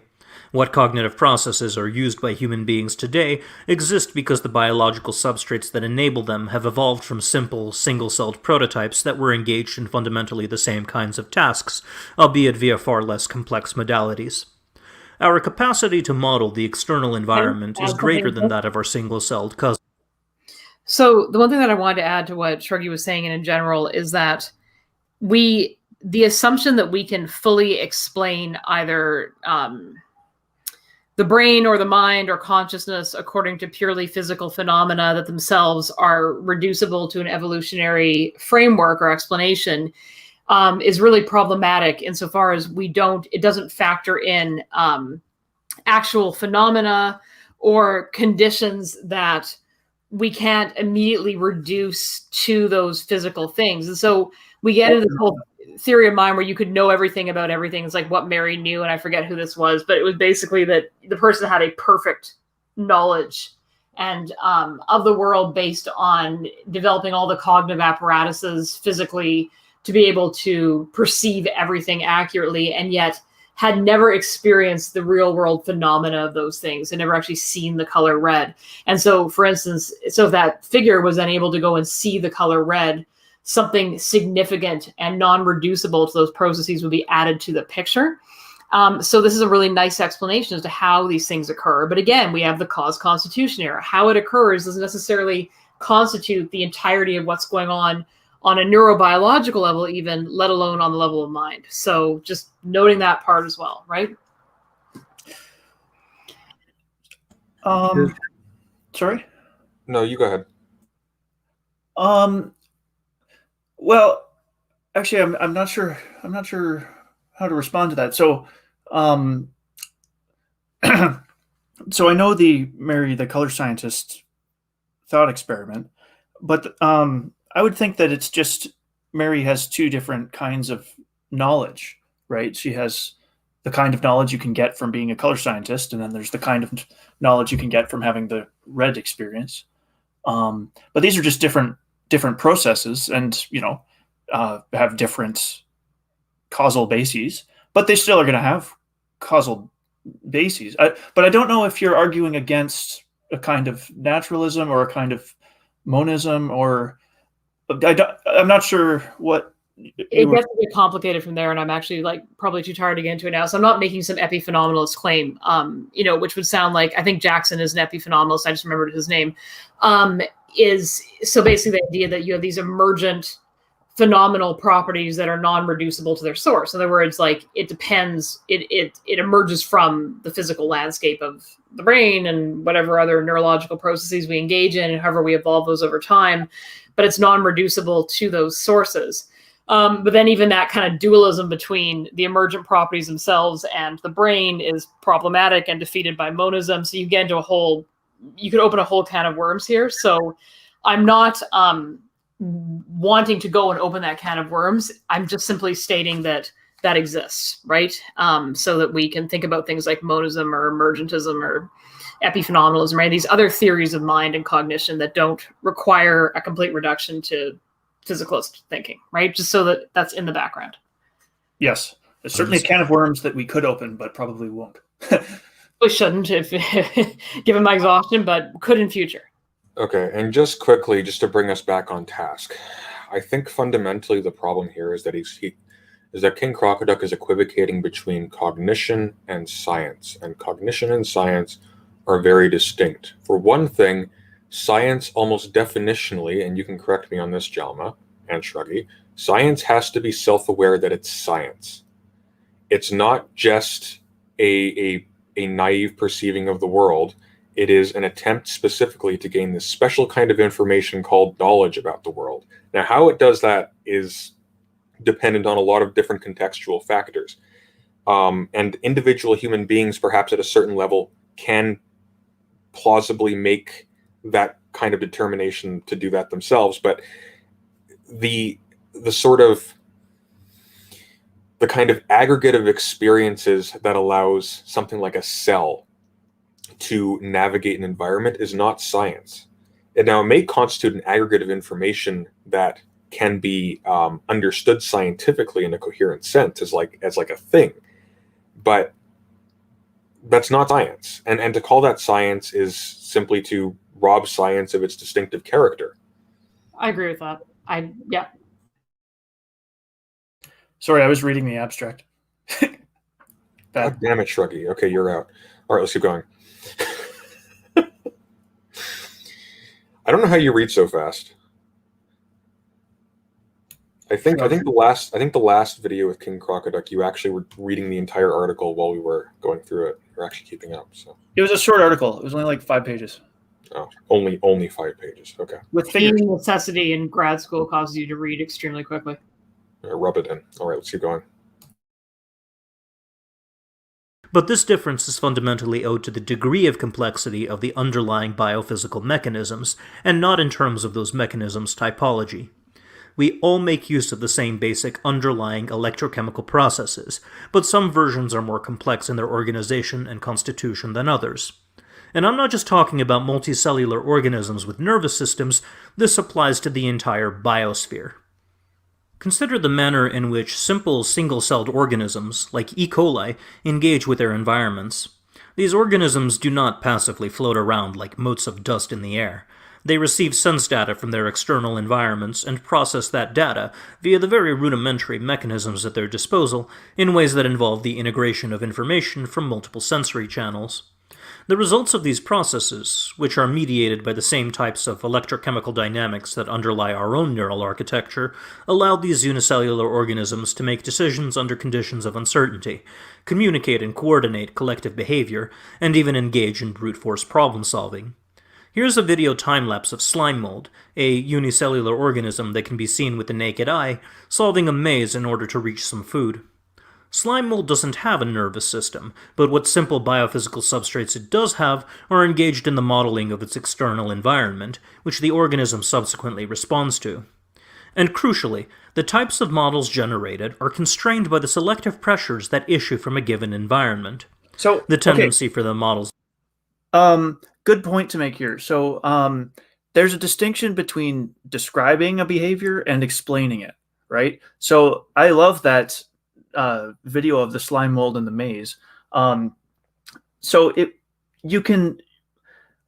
one thing to like describe what's going on, like saying, okay, look, it seems to be branching in every direction, following some kind of, I wasn't actually paying close, ethological attention to it, but like, suppose it's just doing some kind of breadth first search. You can just describe that.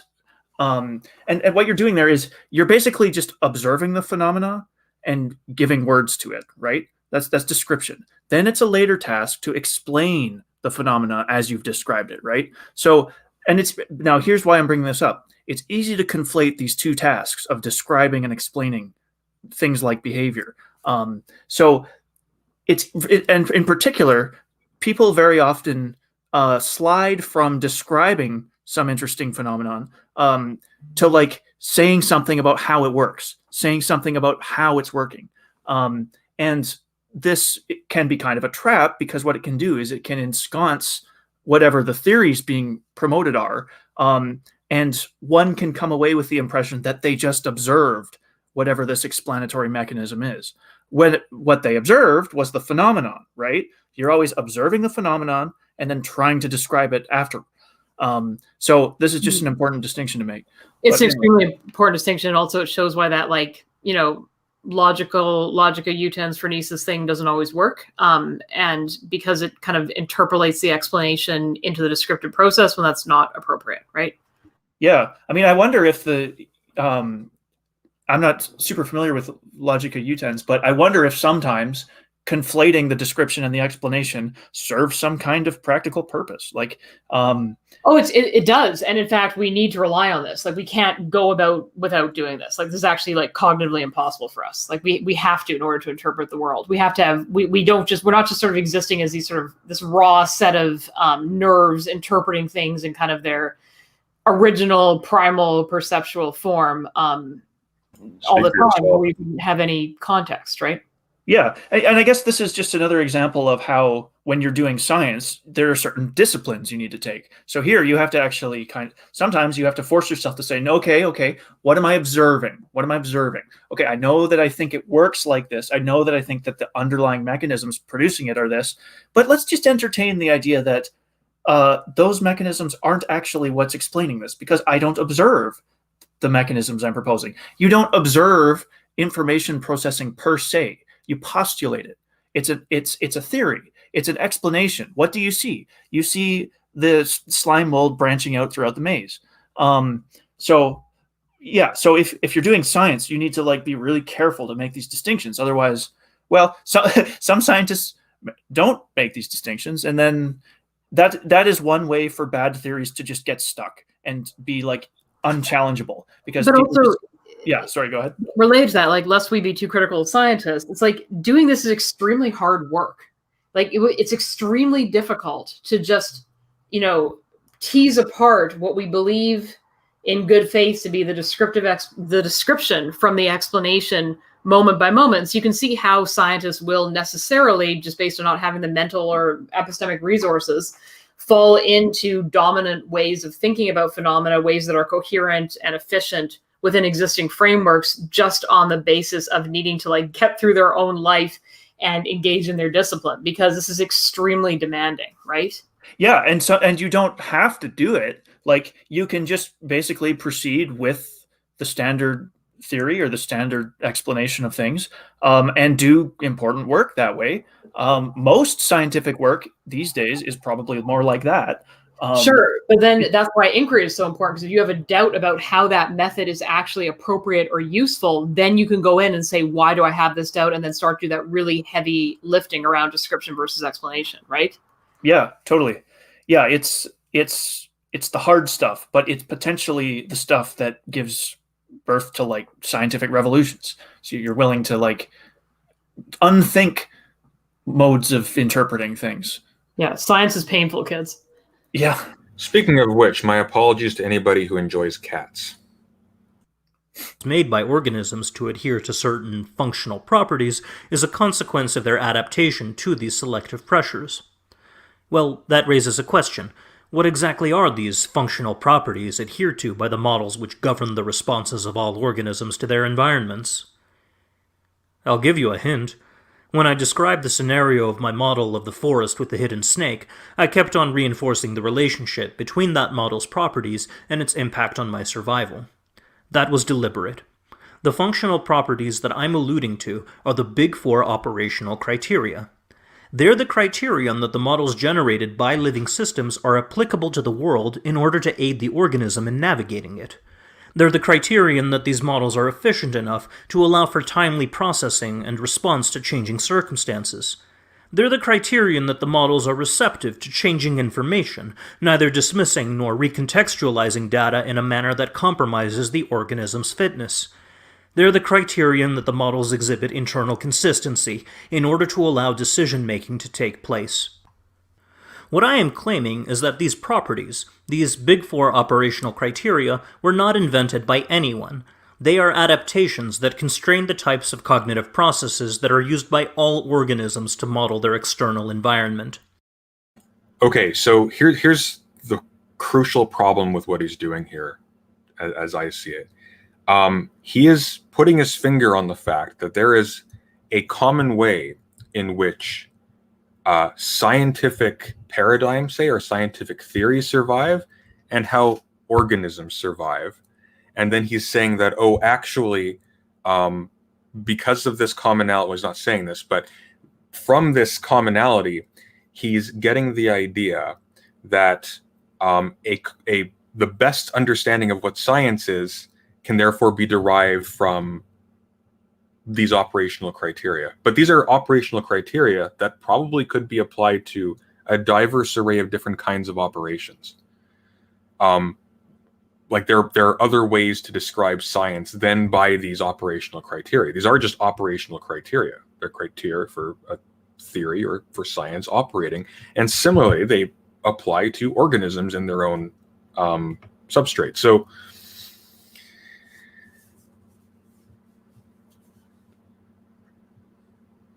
Yes, no? I'm in agreement. Let's proceed. You're gone. The reason why we value the Big Four when generating our models is not because we were socialized to do so, but because natural selection made us value them. We could not have survived otherwise.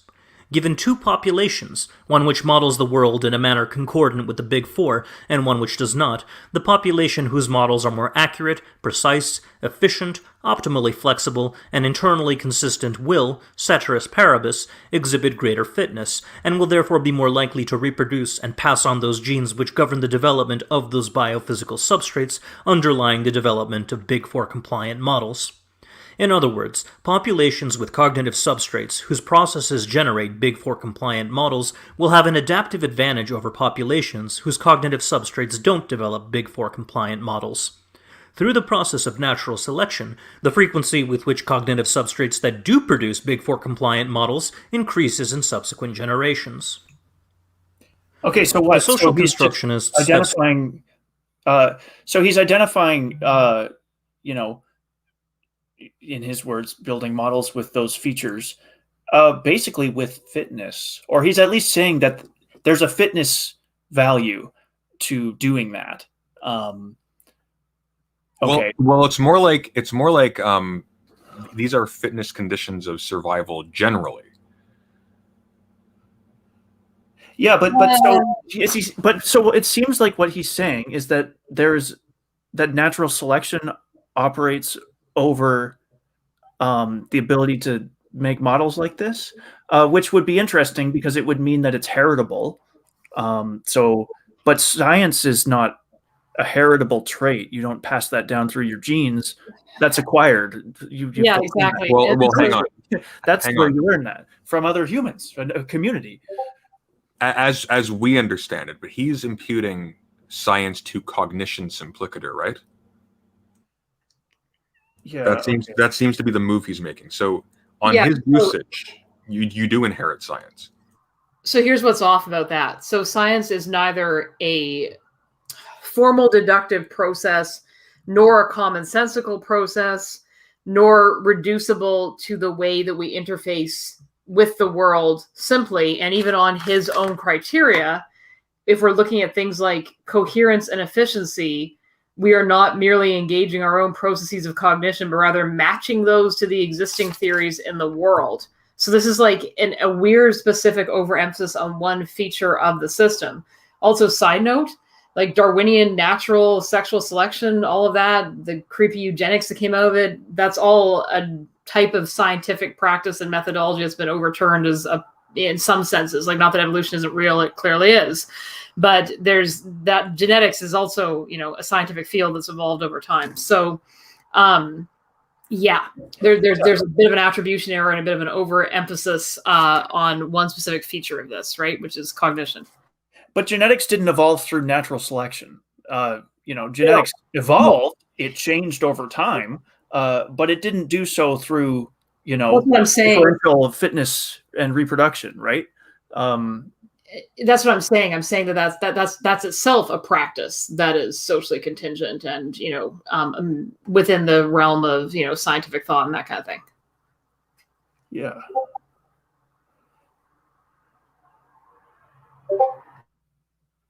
Situated science within discourses and institutions. In short, they understand science as having issued from particular social histories. But I played the Uno reverse card against them. I situated science, as well as all the various social histories of the world, within a common natural history that is governed by pragmatic demands which do not issue from any particular culture or history. Yes, axiology informs my methodology. But my axiology, insofar as the normative values that govern the criteria for what constitutes good science are concerned, is also naturalized. I haven't derived aught from is, but I have shown how the values which underpin good scientific practice don't issue from any particular society, and how the activity of developing and testing models is itself a product of natural history. Because this activity was not invented by any society then, but rather is a product of evolutionary history, science, at its core, is not a social construct. This is the naturalist Nuke. Well, no, because lots of human beings don't participate in the scientific process, right? It's not a human, qua human trait. It's like pretty much any human could. Well, I mean, do I want to say that? Pretty okay. They could, but the crucial point here. Yeah. In pretty much any population, a large proportion of people could become scientists. They would just need to get the education. But the education, what's that? It's a social thing, right? It's in some societies and not others. Well, and there are no conditions for you to become a scientist in a society that doesn't give scientific educations. Well, another way of putting that probably gets to your point a bit more clearly is that, yes, technically anybody from any community or population can become a scientist, but they absolutely can't without education. Yeah, that's right. Yeah, exactly. So it's not that he of course is, again, it's tricky because we want to say, well, science is the kind of thing that you have to be educated into, but he's equivocating between the operational criteria of science and the operational criteria of an organism's survival. So, in a certain way, we can't actually critique him without using terms that are inconsistent with his usage. The problem, of course, is that it's a trivial level, but it's important. He's just flat out wrong. That's not what science refers to. Science doesn't refer to conditions of survival. In fact, science can often yield knowledge that is actually very harmful to survival. Even incidentally to survival of a theory. It is perfectly possible that a scientific paradigm yields results that make the scientific paradigm unpalatable, and for that, in fact, we know this for a certain fact in the case of evolution. It is distinctly possible that just the noxiousness of evolutionary theory to certain cultural norms causes it to be buried, as people have tried to do. So it's simply incorrect to say that science, like a good scientific theory, should ideally abide by those operational criteria as well. But that's absolutely not a condition of doing science simply, and it's certainly not the definition of science.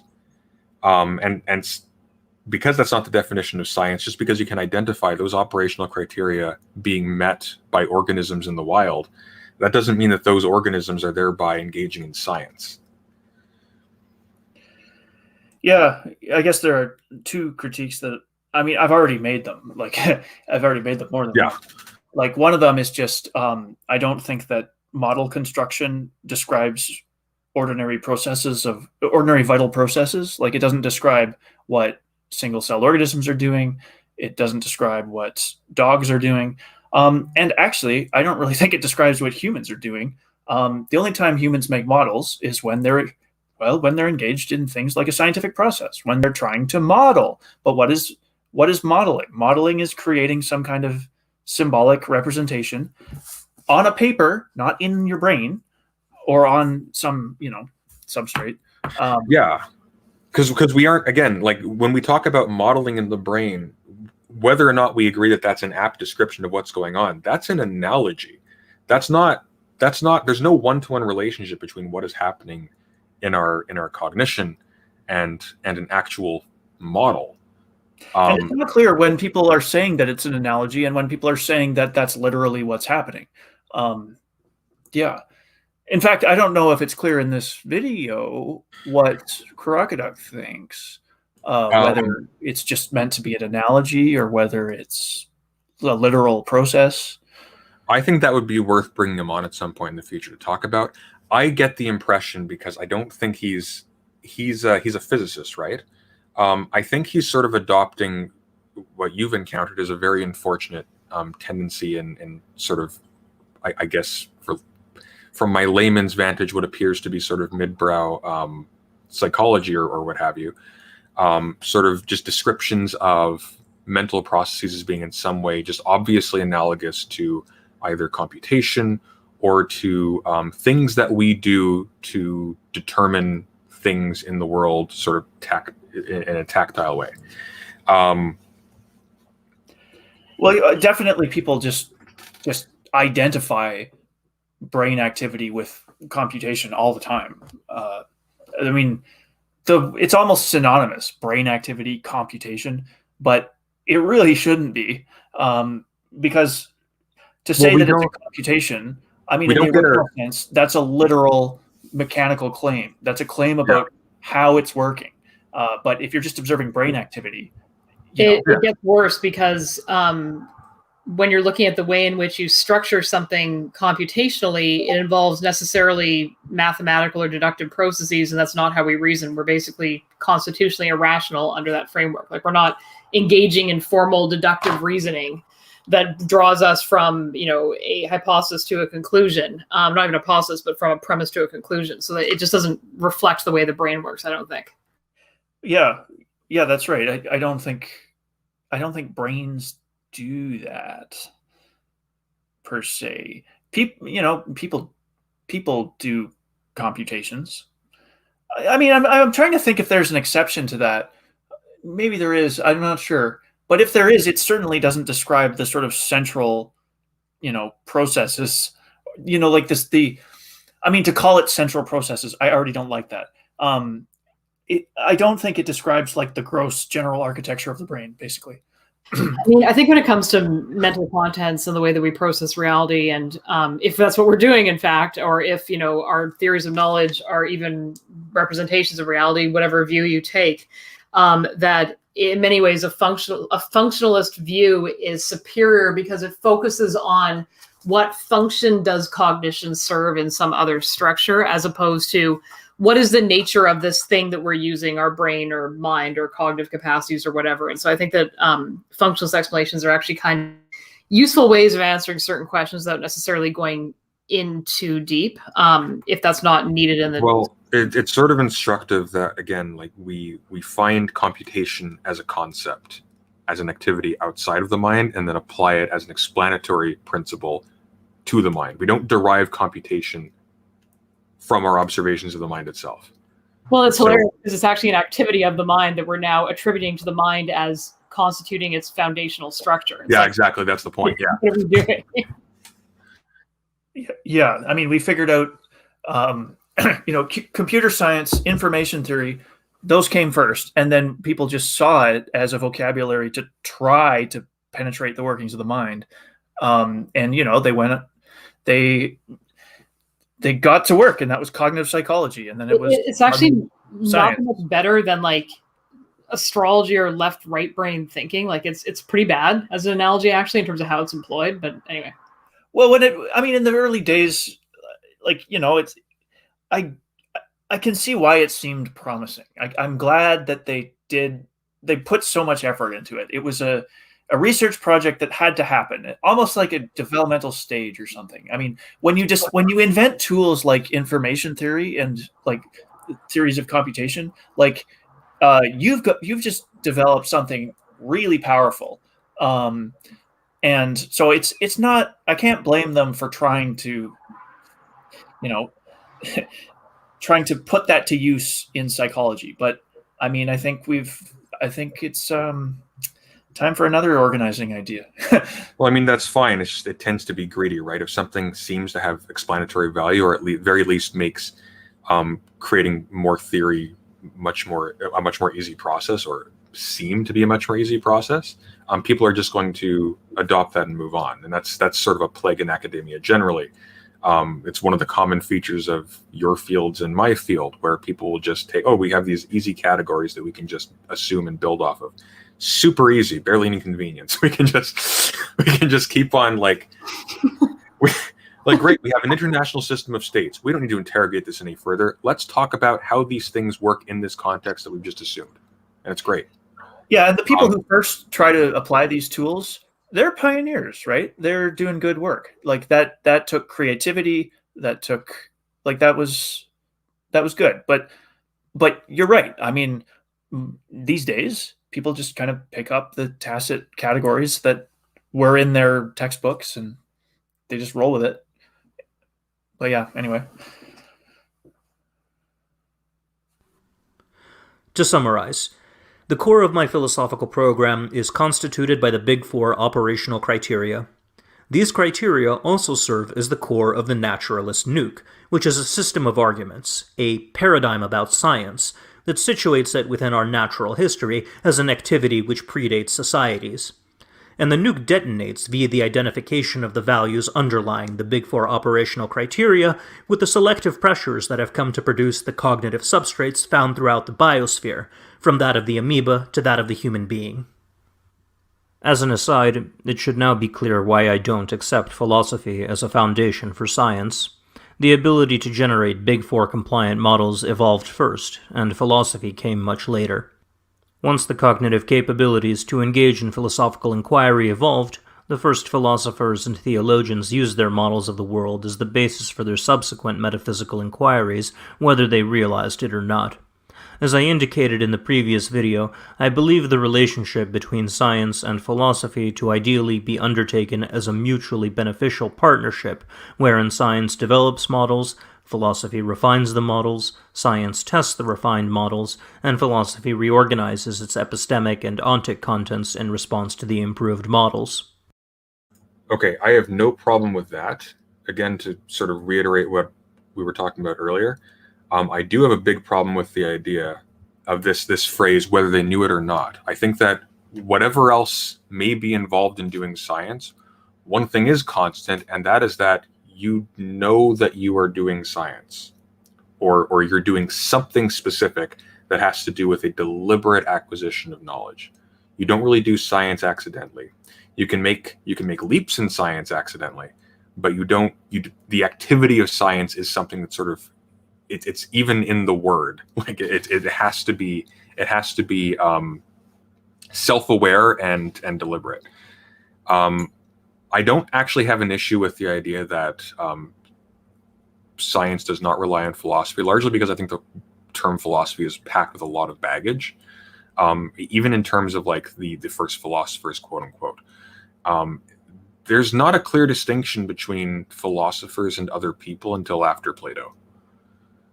He's the one who started to distinguish between philosophers and sophists. If you actually read like Shruggy, Aristophanes, the Clouds, common parlance referred to Socrates as a sophist. It was just a purveyor of wisdom. Yeah, so, it's not clear if that was like a dig or like a sardonic kind of jab, lumping him in there with the sophist. Or it could also just be that people didn't really differentiate the two. It could also be that sophists were styling themselves in a similar manner. Okay, so actually, I actually do know the answer to this. So, not exactly. So, the distinction between sophists and philosophers, such that sophist has a specific denigrating quality to it vis-a-vis philosophers, is a Platonic thing. Prior to that, however, sophists were nonetheless, despite the fact that this was like a general term for, again, like purveyors of wisdom or educators in ancient Greece, sophists were nonetheless mistrusted because they taught rich people how to be very effective in the assembly. So it was understood that there were shenanigans going on here, but they were treated disfavorably for different reasons. So in the case of people like Aristophanes, his issue would be that sophists made it very easy for bad actors to mislead people, to make bad arguments seem the better, and to seem clever when they were really just full of hot air. Whereas, of course, Socrates is against the sophists as opposed to the philosophers, which is an attitudinal difference, because the sophist is more concerned with the tertiary benefits of giving knowledge, quote unquote, or with appearing to have knowledge, as opposed to actually getting knowledge. So that's the distinction there. So one of the reasons why I'm a little bit skeptical of a lot of people would take issue with the idea that philosophy is not prior to science. I don't really have an issue to that, because I think people were doing, again, like a reasonably circumspect, reasonably self-aware, deliberate attempt at acquiring knowledge about the world prior to philosophy being a codified thing. I think philosophy is a specific cultural inheritance, which is not to say that something more or less identical to philosophy could appear or has appeared in every culture, but specifically what we call philosophy in the context of this diagram here is something that's packed with a whole lot of specific cultural baggage. I don't think that necessarily follows for science. I think we can carve down science to an activity that is relatively or culturally neutral.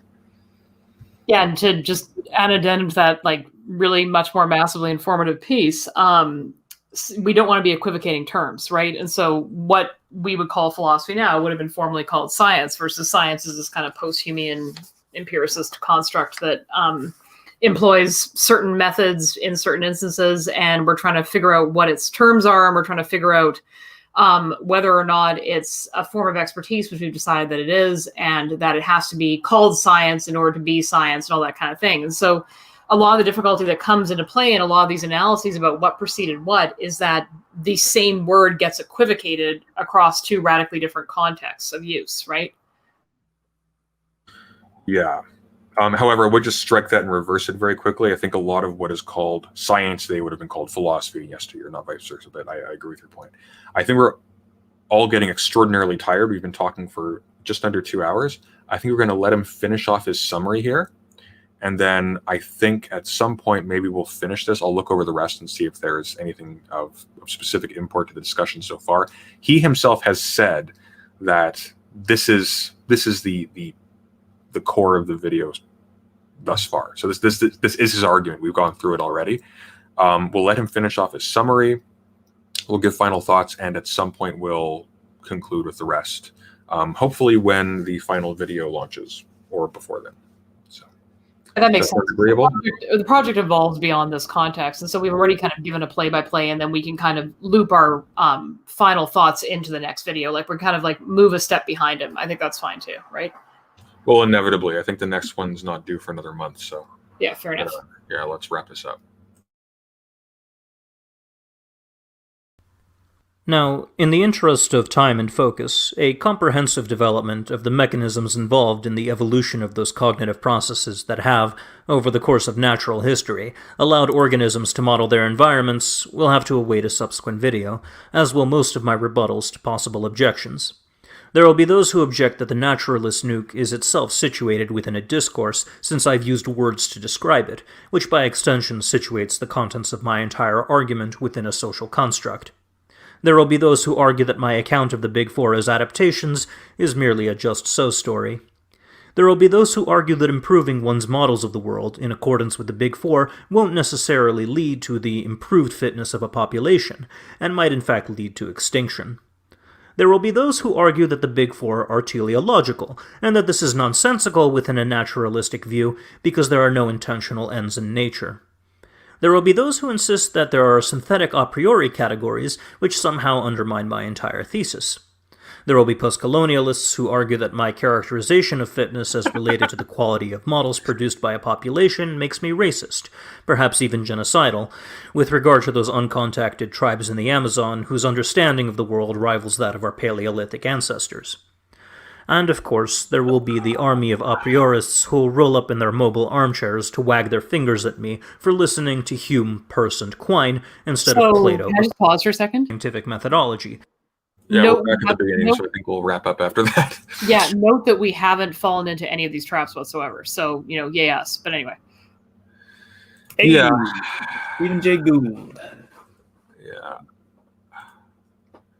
Those Starbucks employees are just the worst, aren't they? Aquinas, and Hegel. All of these and more will have to be addressed in follow-up videos, but for the time being, I'd like to offer answers to 3 possible objections that seem particularly urgent, and thus unwise to leave for later. The first of these objections is that my definition of science, as any activity that generates or tests models parameterized by the Big Four, is so broad and expansive as to encompass all possible things that organisms can do.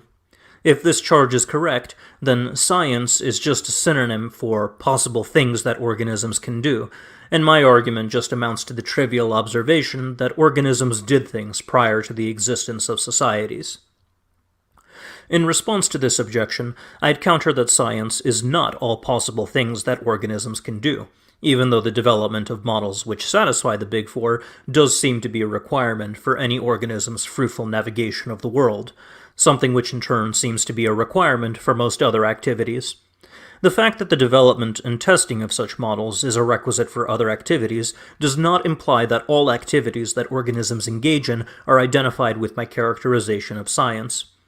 It is possible for there to be activities that are required for life, like metabolizing sources of energy, without every other activity undertaken by living things to necessarily be identified with metabolism. In order to engage in any activity, like showering, fighting, or running, it is necessary for me to metabolize sources of energy, but that does not mean that showering, fighting, or running are synonymous with metabolizing energy sources. The same principle applies to the development of Big Four compliant models. There are plenty of activities which, despite relying on such models, are not themselves science.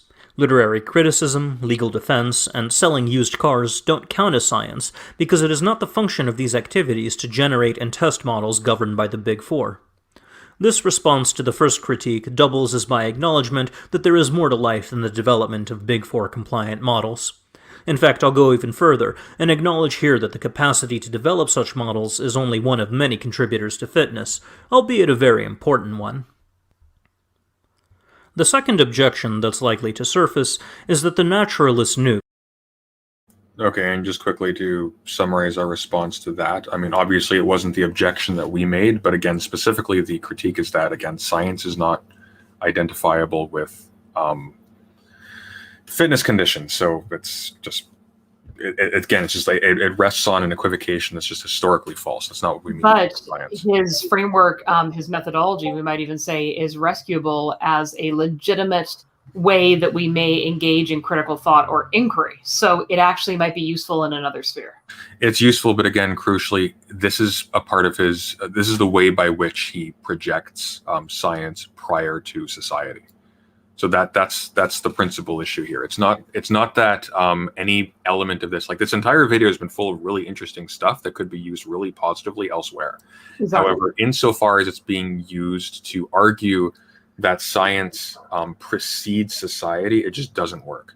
Well, my exact point is to make that, the exact point that I'm making is to say that the fact that we can employ these as critical processes means that they're used in relation to something. So it's not that they happen in a society, it's that they're accurate, efficient, flexible, coherent in relation to existing structures, communities of inquirers, processes of thought, etc., right? Yeah, exactly. I'm glad he specified that it's only one contribution to fitness. When he was speaking earlier, I wasn't clear if he was saying that this was like the, fitness relevant factor. So yeah, that's useful. Maybe I'm being uncharitable here. It's not out of inclination. I think that there's actually some discrepancy between his attitude in this later part of the video and in the earlier part of the video. I think it's just inconsistent. Its target. It is possible for the social constructionist to grant all of my points, from the manner in which I organize philosophy in relation to science, to the naturalization of the axiological underpinnings of the Big Four. Let us suppose that the social constructionist is feeling generous, and grants all of this without contention. They may even concede that science was not always a social construct. From primordial times to the evolution of human beings, it might well have been the case that the development of models was a natural process and not a social one, and we'll pretend here for the sake of argument that human beings are the only social species. But the generosity of the social constructionist ends here. The moment humans began to express their models in terms of language, they'll say, and the moment human beings began creating institutions to decide how resources would be allocated in pursuit of the testing and development of such models, science became a social construct. My response to this objection requires us to distinguish between three conceptually distinct elements of the scientific enterprise: the scientific activity, scientific discourse, and scientific institutions. The relationship between these three things might be visualized as three concentric cylinders of varying radii, with the central cylinder, the scientific activity, serving as the core. The middle cylinder represents scientific discourse, and the outermost one represents scientific institutions. We will hereafter refer to this picture as the three-cylinder defense. I'm going to argue that while the language used by scientists to communicate with one another and the institutions that they interact with in order to secure and make use of resources for science are indeed social constructs, the scientific activity itself, the core of science, is not a social construct. My justification for organizing these elements in this manner is rooted in history. The development of models adhering to the Big Four operational criteria preceded the existence of language, and the language used to communicate the contents of such models preceded the existence of institutions, including those responsible for allocating resources to scientists. In organizing science the activity, science the discourse, and science the institution in this manner, I mean to express the view that language and institutions are incidental to the scientific activity, and that the development and testing of Big Four compliant models is fundamental. It's the core of science. The three-cylinder defense is predicated upon the recognition that not all activities which are adjacent to science constitute the actual doing of science. The bureaucrat in the Grant Foundation, who puts a stamp of approval on a laboratory's petition for funds, is not doing science. Such administrative activities, though of great importance to those who actually engage in the doing of science, are not themselves science, and so cannot serve as evidence that science is socially constructed. The communication of scientific knowledge through conferences, papers, and textbooks is likewise conceptually distinct from the actual doing of science, and thus also cannot qualify as evidence for the social construction of science. It is the core activity of generating and testing models, not the administrative pencil-pushing that sets the ethical and monetary limits of scientific investigation, nor the discursive practices used to share scientific information that fundamentally constitutes scientific practice, and that activity is natural. The three-cylinder defense articulates these distinctions in order to prevent equivocation between the socially constructed administrative and linguistic activities that scientists employ and the actual science that scientists do. To better illustrate the matter, let us consider, as a point of comparison, the eating of chicken. Eating chicken is not a social construct. Eating chicken is a natural activity because non-social animals do it too. Discussions about eating chicken are social constructs because language is a social construct. An advertising agency for chicken restaurants is also a social construct because it is a social institution that exists for the purpose of facilitating discourses about eating chicken, as well as providing resources that will further enable the eating of chicken.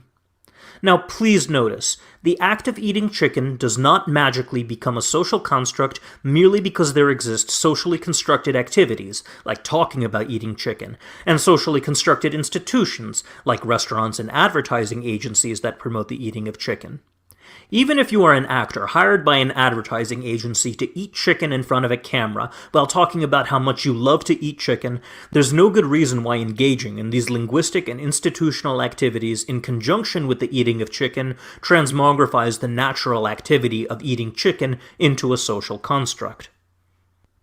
Now let's look again at science, understood here as those activities which generate and test models constrained by the Big Four.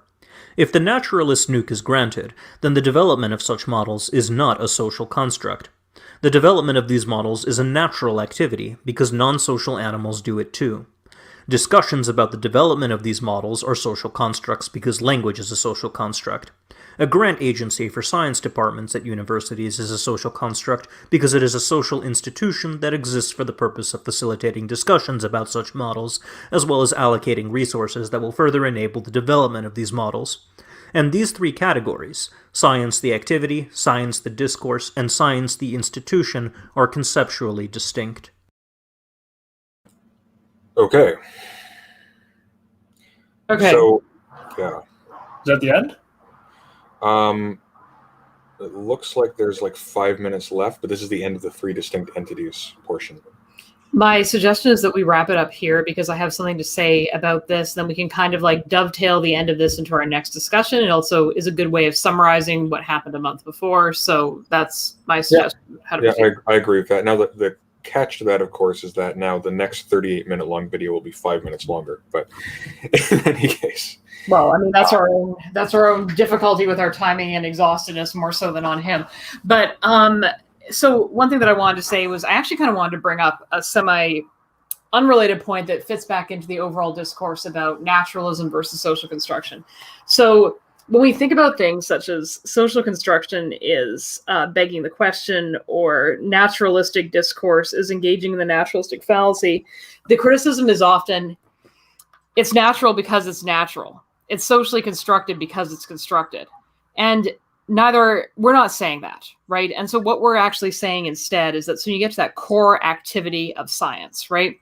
Not how it's enabled, what values go into what's pursued, not what downstream consequences result from it, but that actual activity of engaging in a scientific process, even if that can be altered to be the scientific method or his big four criteria or whatever, that is a natural process.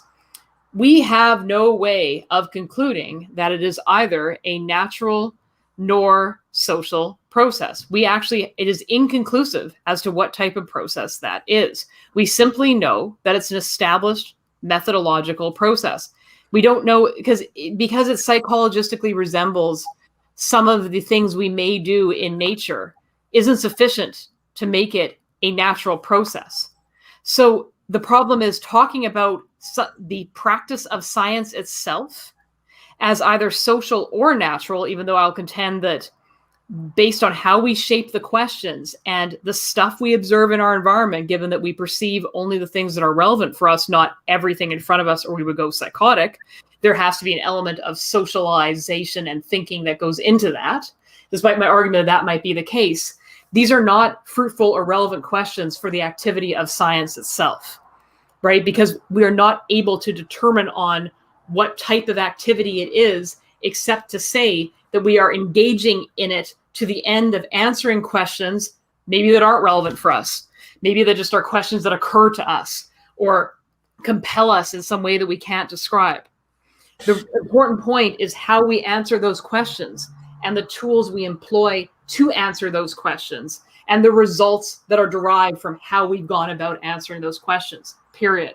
Like that's one thing I would say here about this kind of war between these two factions, right? Yeah, and again, like so much of this rests on an equivocation between, well, first of all, between modeling and sort of perceptual activities of pre-human or non-human or even just like in some degree primitive organisms, and then as well between modeling and science in order to generate this distinction of science as being a natural process with no social history. But again, like that's not what we refer to when we talk about the scientific activity. We are talking about a deliberate activity of acquiring knowledge. Exactly. And so part of the difficulty, it needs to be self-aware. That's like, well, and even insofar as this is a cognitive or mind-dependent process at all, you go back into Nagel's analysis about the distal part of the brain. We are not able to simply necessarily access. I mean, this is contentious. I understand, Shruggy, but we're not able necessarily to simply access the world in a complete, fully interpretively coherent way at any time. We don't know how we do it. We just don't know. And so the difficulty with that is that if we assume that we do know that, we're going to have an almost impossible task to try and psychologically prove that this thing is quote unquote natural, whatever that means. And I don't understand what's motivating that, right? Well, I think we do access the world directly, but we could argue about that sometime. Well, I think crucially, though, you're not going to, when you say we access the world directly, there's going to be a complicated explanation behind that. It's not just going to be, oh, it just zaps into our minds. Absolutely. Yeah. That's the problem for, like perceptual psychology. How do we do it? How does it work? But I think that's what is being done. I think perception is a matter of, well, I won't finish that sentence. Fair enough. Yeah, so I think we'll wrap it up here. I think we're all dead tired, and well, I have a concluding thought. Do you? Go for it. Yeah. So I like how the slide here for the scientific activity, which we're trying to distinguish from other aspects of science like discourse and institutions. That's an astronaut wearing a suit. Do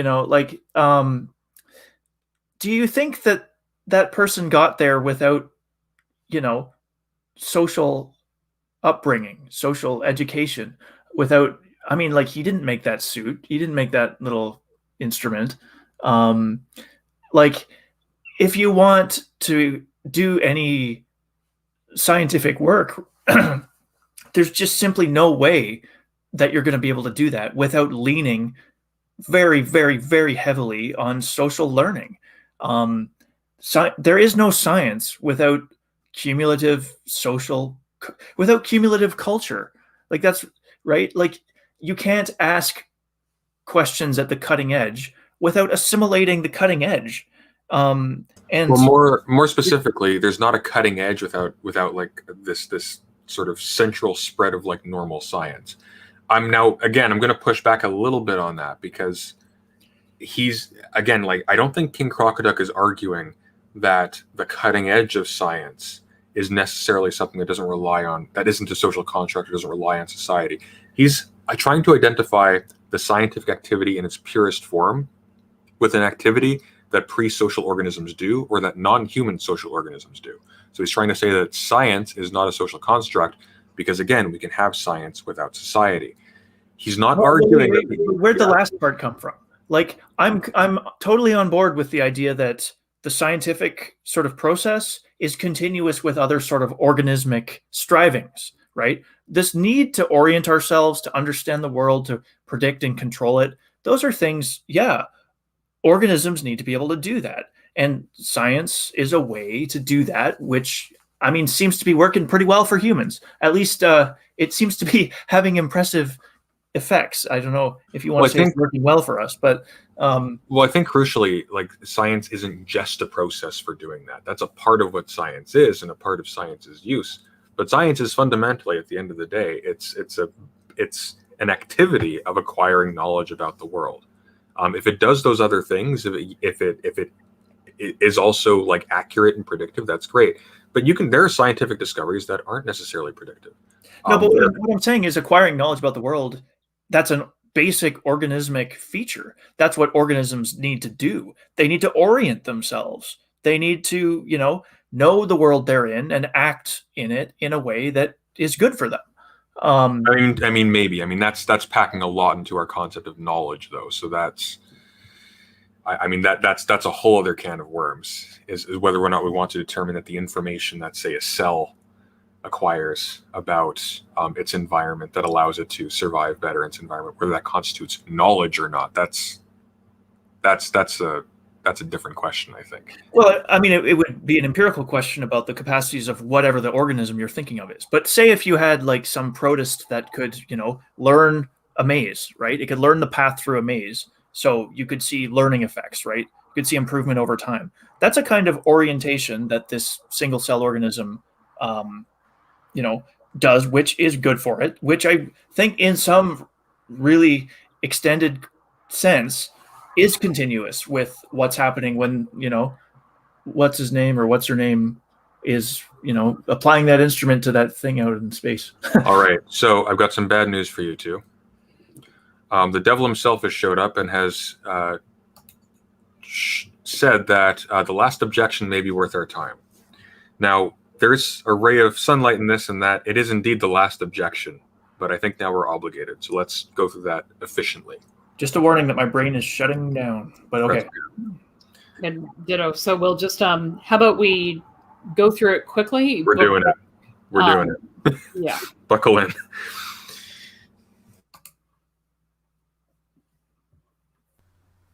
The bottom line is, the mere presence of social institutions and linguistic conventions does not automatically turn the natural activity of model development into a social construct.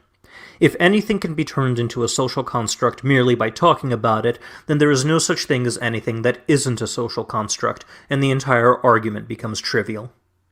In summary, neither talking about science nor being part of an institution associated with science is necessary or sufficient to do science.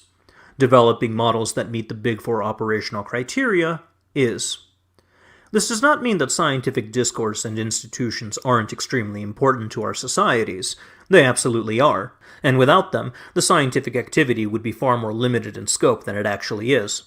I am simply saying that science can exist in the absence of scientific discourse and institutions, but not the other way around. Still, social constructionists have scored a kind of victory, haven't they? They got me to admit that the language used by scientists and the institutions that they operate in are social constructs. But celebration is premature. I've never denied that language and institutions are social constructs, even where scientists are involved. The soft version of social constructionism that I mentioned in the introductory video already entails this kind of truism. It is the hard version of social constructionism, which posits that the model-developing activity itself is a product of social forces that receives the full brunt of the naturalist nuke. People who hold the view that scientific models inevitably reflect the social situation of whoever develops them, and who subsequently wish to impose their own socially situated perspectives onto the models tested and generated by science, do so at the expense of those operational criteria that have been imposed upon us by natural selection. In attempting to contaminate the core of science by importing political values in a manner that shape the contents of our models, this kind of person engages in what I have elsewhere called the new Lysenkoism. Contaminating the core with politically motivated criteria runs the risk of developing models that are substandard in their compliance with the Big Four, which in turn endangers everybody because of how reliant we are on these models for survival. The naturalist nuke is a remedy to such ideology, expressing the development of scientific knowledge in terms that render the social constructionist powerless in her attempts to reshape the scientific activity. A comprehensive exploration of the nuke's various features will be the subject of future videos, but I hope that the basic sketch offered here is of sufficient quality to have left the viewer with a satisfactory understanding of how I view science. The third and final anticipated objection that I'll address in this video takes the form of an accusation. Namely, the accusation that I have equivocated between the scientific activity, the development of folk theories, and the basic cognitive processes that allow organisms to model the world. It will be argued that the development of Big Four compliant models is in some sense insufficient as a definition of science, that there exists a hard and fast way of distinguishing between these activities in such a manner that science becomes defined explicitly with reference to human beings and societies, perhaps via the insistence that intentionality, or language, or credentials are somehow essential features of science, and without which there can be no science. But such attempts to bake social constructionism into the definition of science simply will not do. I have justified each of the Big Four operational criteria in terms of the pragmatic features intrinsic to the development of successful models. The addition of other criteria will similarly require justification, or else they will be recognized as arbitrary additions that attempt to introduce hard distinctions where none in fact exist. Seriously, if you think that my definition of science as an activity involving the development and testing of Big Four compliant models is too broad, ask yourself, what criteria other than the Big Four must be satisfied in order for a model to be scientific? If it's intentionality, does that mean that artificial intelligence can't do science? If it's language, does that mean that a mute, illiterate person stranded on a desert island can't do science? I have an answer. If it's the cumulative. Hang on, wait. Let's let it finish. I know the AI part got you excited. Calm down. credentials, does that mean that laypersons can't do science? If it's some recipe called the scientific method, what aspects of this method, otherwise not specified by the Big Four operational criteria, are common to all scientific models? The bottom line is, our common-sense intuitions regarding science, intelligence, and consciousness are becoming increasingly inadequate in light of ongoing developments in cognitive biology and machine learning. Future videos will need to be dedicated to the construction of those components of the naturalist nuke which incorporate the influences that these scientific developments have had on my philosophy of mind, but for the time being, arguments from incredulity to the effect of, "Herder, you think plants do science," will simply be dismissed. For the record, though, I do. Deal with it. Okay, All so right. Go for it. the difference is that science, if nothing else, it's got to be cumulative, right? Like, there are other things that are candidates for more obvious things science more obviously needs to be. But one of the important things which makes it possible for there to be something called scientific progress is that it's cumulative. So if you're asking any new questions, that is responsive to the results people have come to in the past. You need to, you need to get background. If you're doing science, you can't just go out in the bush by yourself without an education and do science like that. Maybe you're very smart, but like you're not gonna do what, like, I don't know, a fifth grader could do from some elementary education, right? Sure, but I mean, science, if it's definitely got a heavy cumulative component, but if it's cumulative, well, it's not you who's doing the accumulating. Who is it? It's other humans passing it down, sharing it. What's that? That's culture, right? It's okay, but here's the problem with that. Again, like, now we can distinguish between scientific progress and the scientific activity, and we can say that the scientific activity can take place on a higher plane due to scientific progress, but that scientific progress is not necessarily identical with it, and the scientific activity itself may not be essentially reliant on society to be done under his framework. I think, again, the principal issue here is that he is equivocating science. I mean, it's in his own terms. Like, he asks, like, well, can an AI not do science because it lacks intentionality? Well, assuming it lacks intentionality, it would now be a utility used by somebody else to do science. If, in fact, it is something that's an automaton that has no self-awareness of what it's doing, and there is nobody who's utilizing it for some sort of knowledge acquisition, who's utilizing it as part of an activity of knowledge acquisition that's self-consciously that, then no, it wouldn't be science. I don't see any particular problem with that. However, I don't think, I take your point and I agree with you, because I think that on an appropriate understanding of what science is, your point stands very strong. However, I think he was very adamant about equivocating between, again, like, science and cognition. And he even, like, he doesn't argue that that's not what he's doing here. He argues that what he's doing is justified. And if, regardless of what we think about that, the fact that, again, the scientific activity can make more progress or can do new things based upon the existence of this extrinsic entity called scientific progress doesn't of itself mean that the scientific activity itself is dependent upon society to be done. And I think that's the point he's making, which is, I actually sort of agree with a little bit. I think the equivocation with cognition is wrong. I don't think the fact that scientific progress or the ability to do new kinds or modern kinds of science relies on society necessarily means that science itself is dependent, again, on society, sort of definitionally. The problem, however, is that a condition of doing science and being aware that what one is doing is science, or that one is acquiring knowledge, is historically dependent on social factors. So, well, I mean, can I just, like, just what I have to say kind of piggybacks off of what you just said there, and that's kind of, I'm going to try to be efficient. I'm pretty exhausted, but I kind of wanted to summarize one strain through his second objection that kind of maybe will help in answering, in responding to his response to the third. Like, in other words, like, it kind of goes throughout his objections. So there's a couple of points. So the first thing is, to kind of piggyback off of what Sunday was saying, is he's making a fairly real claim that scientific practice itself is not dependent on the active involvement of society, even if it makes reference to it or is historically implicated by it or whatever. But in a lot of cases, that's not the definition of social construction that people are actually employing.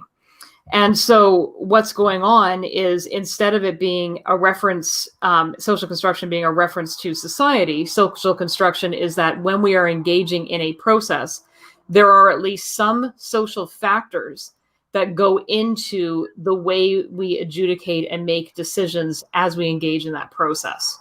So, and to think of that as something that happens during the process of inquiry itself. So that's a different definition of social construction than the one that promotes dependency on society writ large. That's the first point.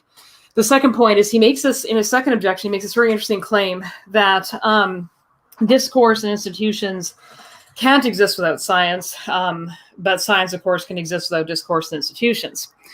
That's his teleological claim about science. We've already thoroughly addressed that in many ways. But what's interesting is it leaves us open to start to consider something else. This scientific activity may actually involve the proper objects of science, more so than the practice of science. So what's happening here is that we obviously, we can talk about, so we can impose social structures onto things that take themselves, they're taken as the objects of those structures. So we can make scientific claims about something. And this is our interpretive framework. This is our framework that makes at least some reference to social factors as we're using it to approach these proper or real objects or ideas in the world. But there is still these objects, and these objects don't rely on society, and they don't really rely on previous processes. One of the really fascinating things that could come out of this, that actually I agree with Crocoduck about, is that this looping effect that can create certain categories of reality, like bacteria. There's a certain set of beliefs that says those things now exist, regardless of our interpretations of them, regardless of our ability to interface with them, right? So we now are able to say that these things have a reality to them, that the proper objects of science have a reality to them that supersedes the social processes that go into them. So that would be kind of my response to the kind of the third objection and his concerns about how these two things interface. Like, that'd be my sort of final comment on it. I have one final comment, if there's time. Shoot. Yeah, it's just that science really does have a collective character to it, right? So before I said, you couldn't ask scientific questions without an education. Yeah, true. But also when you're, asking these scientific questions and pursuing them, what's the result of that? Well, you publish your findings. Why? Well, because that's how this constitutes, a contribution. What you're doing is you're contributing. What are you contributing to? You're contributing to a collective effort. This is a cooperative activity, essentially. This is not you trying to understand the world. This is, in some sense, humanity trying to understand the world, or however open or closed the scientific societies you're working in are, however open or closed the knowledge transmission is. But this is essentially a cooperative, collective activity, which involves relying on culture and contributing to culture. And hang on, let me push you on that, though. So if all of humanity was gone except for one person on a desert island, this is King Crocoduck's example, is that person now definitionally incapable of doing science? Well, were they raised by wolves? Were they born alone? No. Let's assume that they received a scientific education, but they lack the capacity to contribute to anything. They are by themselves. They can't reproduce. There is no body of knowledge that will exceed their lives. Can they do science? I mean, my intuition is actually no. I mean, my intuition might lean towards yes if they wrote their documents down hoping that someday somebody would find it. But if somebody just went out as a curiosity and just try to figure out how the world works, I mean, it's kind of a degenerate sense of science. It's not.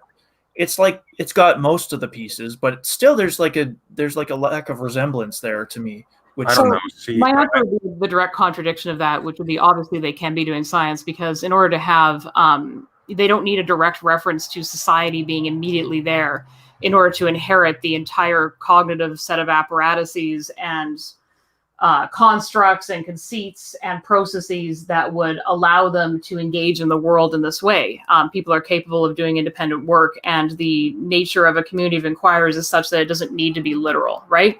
But it wouldn't be work, right? I mean, you guys have probably both read more Arendt than me, but what's work? It's something that stays. It's something that lasts beyond yourself. And if you're not even writing down, you're just going out there and understanding the world, but you're not even writing it down. You're not going to share it with anyone. No one's ever going to recognize what you've done. How does that work? Well, it's not a work, but I mean, yes, right. I mean, just expand this out, though, right? At some point, the human species is going to pass away. Will the activity it's done cease to be science? I don't know. It doesn't. I don't think so, seem but to I don't follow think that follows. I think I don't think what that's we're getting at here is that you don't need to have an immediate dependence on society as an omnipresent, totalizing thing that's right there in order to be engaging in science, right? So that's what we're getting at, is that if that was my definition of social construction, he would have a point. Yeah. Yeah, I don't know. I don't know. I mean, I think at some level, there is some arbitrariness to, like, we're trying to find like weird cases that push back. But yeah, I don't know.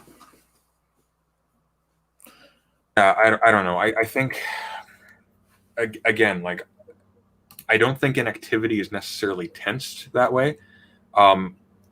I think that you can do a scientific activity engage in the activity of science without necessarily contributing to scientific progress. Because again, like, you can be engaged in scientific activity that is fruitless and not contribute to scientific progress. That doesn't mean you haven't been doing science, though, right? We don't say that somebody isn't doing science because their experiments ultimately don't produce positive results.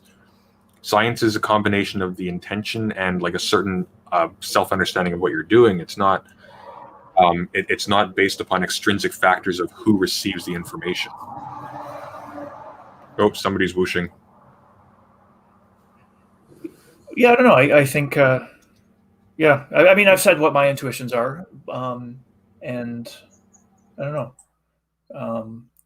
I could change my mind, but yeah, it just seems to me that if you're just a lone individual, you're not recording any of your results. You have no intention to share any of it. You're just kind of, learning how the world works by yourself for your own gratification.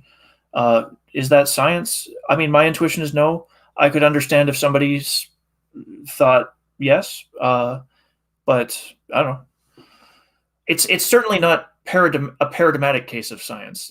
There's something weird about it. Like, it should at least make you scratch your head and wonder if this counts as science. Yeah, fair enough. Well, I think we're done. Yay. What a trip it was. Yeah. All right. Well, thank you, gentlemen, Shruggy, for joining me on this adventure. Thank you for having me. Thanks. And thank you, King Crocoduck, for the video and for the comments that made this last an extra 20 minutes. I hate you. All right. Have a good night, everyone. Ciao. Enjoy your lives. Cherish the small things.